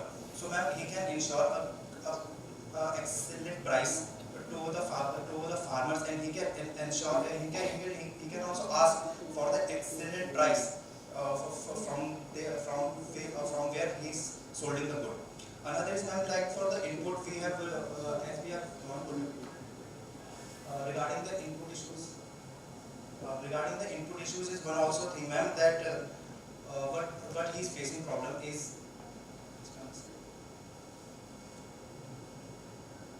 another input problem that he is facing, that ma'am, the quality of the good is not the product he is supplying to the farmers, to the various agricultural equipments and various other things, it is not up to the mark. So another thing is that if he will get access to the various data, he will surely get the better quality good. The one thing which this problem will solve is that it will increase the trust of the farmer with the aids. So if farmer will trust more with the aids, the whole model can scale up to the very large extent. So ma'am, India also ma'am, our basic model is to integrate the whole the data regarding the selling, data of the whole supply chain from buyers to the sellers into the single platform, so he can access them easily. And for the last, for another part we have also done is that we are going to introduce a questionnaire to him at the last. At the end of the day, if we provide him a short questionnaire, it will just take hardly 5 minutes to him to question. So by introducing that questionnaire, what he can do is we will be able to access what he have done in the market now and how, what is its performance. The whole platform will be easily observable by the various by the higher expert organization that can analyze how the person A is doing and what is doing in the market and what are his challenges he is facing. If he is facing some kind of challenges, the whole dashboard can introduce but we can say an indicator. We can say if he is facing some kind of problem, the whole whole dashboard can introduce an indicator by which a system or by the AE, the whole system AE and the organization can analyze and can stop him from any loss earlier.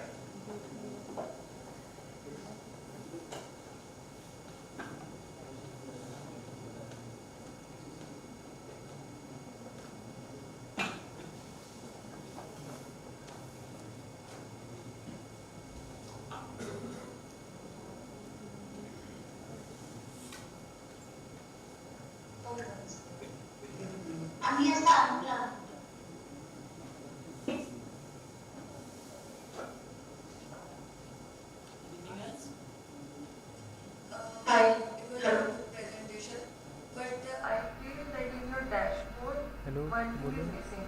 Like when you talk about the supply chain management, in every, right from the production to the consumption at every stage, there are some losses in crop. So if you can integrate that in your dashboard so that, farmer or your agri-entrepreneurs can plan risk management strategies also, it will lead to the sustainability of the supply chain also. Or you didn't mention about the crop loss percentage and all. So if you can integrate that in your dashboard. Yes, ma'am. For the issue in the supply chain, we know that it has been known that the supply chain, some of the major losses in the supply chain, up to the 15% overall losses are caused by because of the supply chain only. So,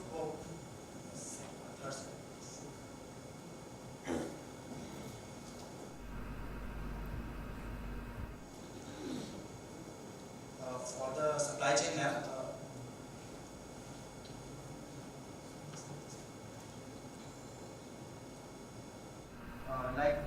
input usage, in the supply chain we have listed that we are going to, in the supply chain, we are going to optimize the supply chain by such a way that we can easily we can increase the transferability. What I mean is actually we can trace the good in various stages, where it is going, from where it is coming, what is its condition right now. I'm saying that you can add the crop loss data in that. I'm just suggesting you are not asking me. If you have, because I think in your dashboard you have not entered the real time data of the crop loss in every stage. If you can enter that, you can make one more block for that. Yes, ma'am. Your agri-entrepreneurs can plan to minimize the waste there. Yes, ma'am. Yes, ma'am. Thank you.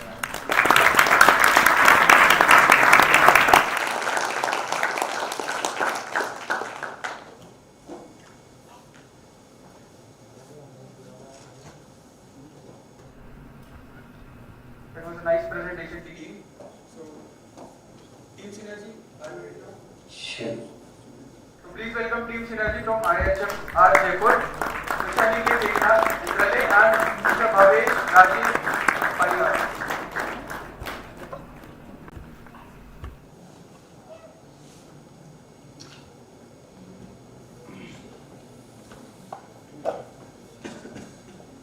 Sure.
My name is Nafed and my team member is Bharat. We are going to present case related to agriculture.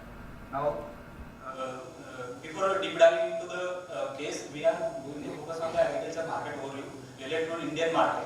The total Indian market agriculture business market size is 450 million and expected to go with CGR 9.1% and going to at the time of 2030 it will reach 563 million. So now we have seen the components of agriculture. There are many, despite having this huge Indian agriculture business market. Agriculture business is very fragmented. We can see through these the components.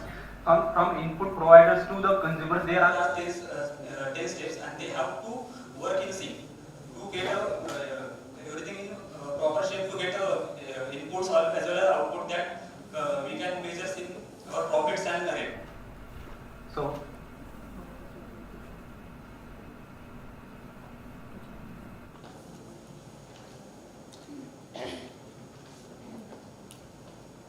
now let's understand the major pain points of the farmers. Here is the poor yield of the crops and income. There are very few in India. Every farmer need to have a very limited access to the vendors. They have to reach the every vendors and there is chances of spurious product. Higher cost of agri inputs. There are very high cost of agri inputs. They are due to the every farmers requires a very small amount of inputs like fertilizers and seeds as per their requirement. And next is the multiple channels and layer for various services. As we have seen in the component of agriculture, there are 10 various steps that completes the agriculture industry. Next is relying upon the local vendors. As we have discussed, relying on the local vendors creates a huge problem that product quality might be the not as per the expectation. Second is how the agribusiness are affected due to this.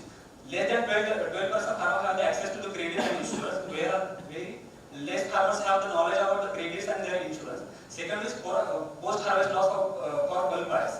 If agribusiness is buying in a bulk quantity, they have storage issue where the product can be get leakage and there are a lot of issues in the storing the product. They not having the direct access to the farmers. And last one is the 31% of input market belongs to the local and spurious land. Now there is a solution comes here, full stack platform. Our basic plan is to launch a full stack digital app that gives the crop advisory to the market link. Crop advisory and agriculture input. Then most important is financial service with the tie with the various banks and NBFCs regarding insurance and all. And there is what is the main what XYZ company is doing is AE model through the farmers and agribusiness market is linkage through the AE agriculture entrepreneurs. So what will get benefit the farmers? It will be lower the cost, quality assured, high yields and trust in yields. By increasing the revenue, it will help to increase the trust among the youth. Second one is the what affect the agribusiness. Transparent distribution network, assured product quality, and reduce stock returns. We have seen that there are major stock gets spoiled on the storage. If you ensure the quality of the product, then this can be avoided. Last one is the strong market reach. To get some farmer, it will help to get a wide range of the market. For further discussion, I would like to call Bharat.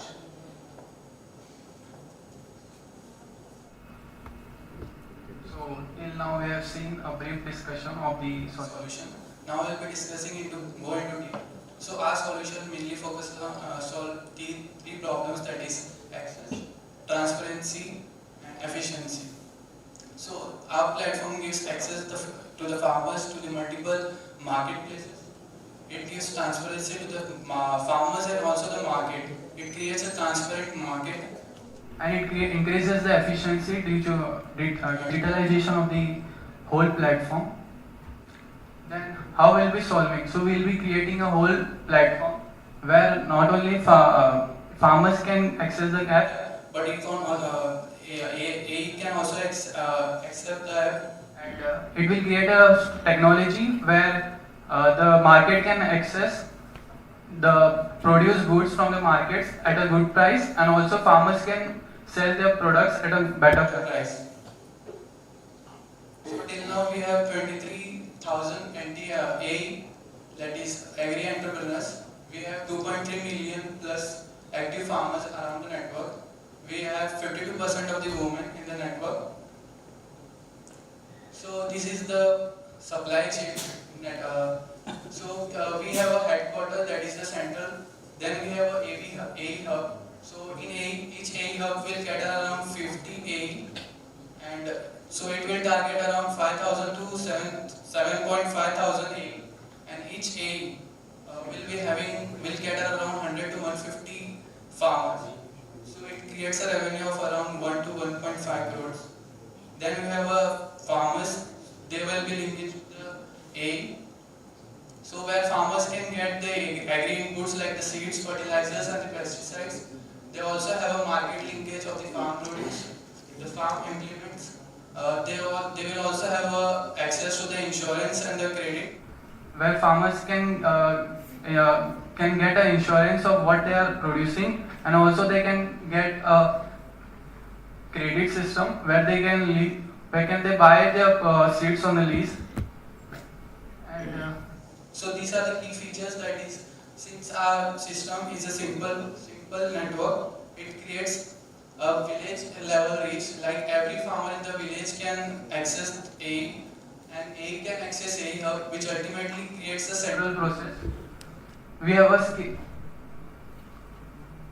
scalable network. Then the integrated offerings, like there are altogether all things like the inputs, outputs, insurance, credit system. It is a tech-enabled monitoring. So this is like farmer can connect the AE. AE will have an access of the app, which will be connected to the AE hub, where AE hub can gather the good produce and which can be sold in the marketplace.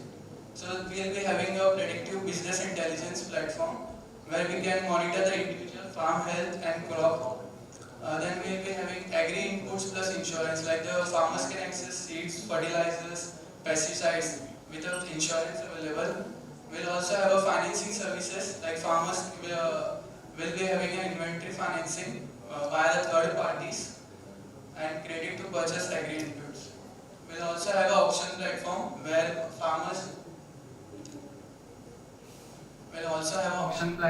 farmers can auction their product, like for a transparent price, discovery, and get a better price. Thank you.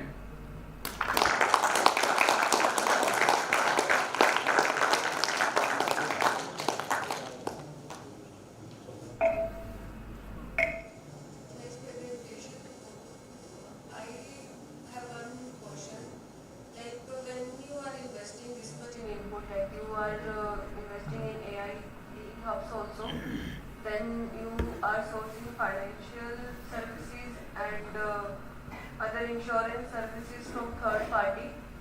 So with that investment, do you feel that you will have turnover of 1 to 1.5 crore?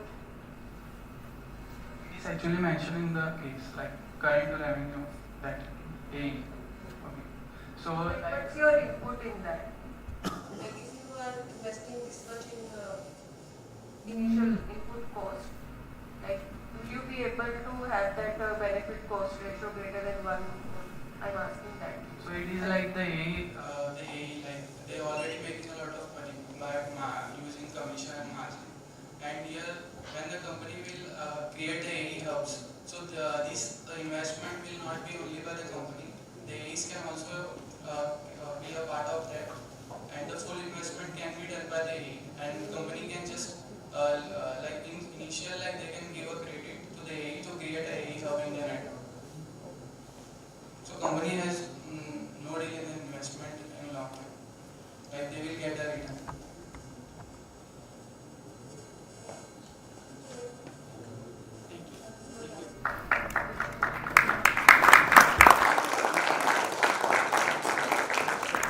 Hello. Ma'am, do you have any questions?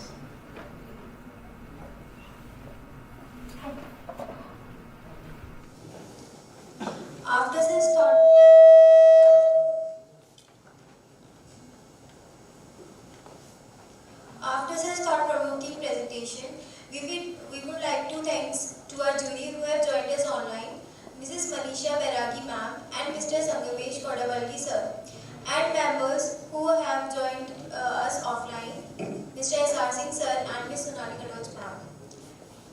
And we will now give our jury some time to deliberate and finalize their evaluations.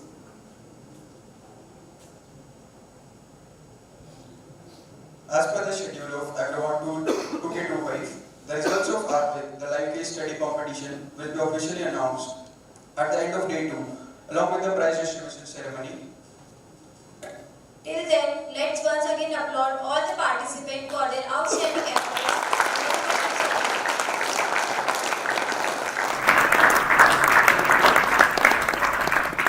So with this, we formally conclude the day 1 of AGROVON. We look forward to welcoming you all tomorrow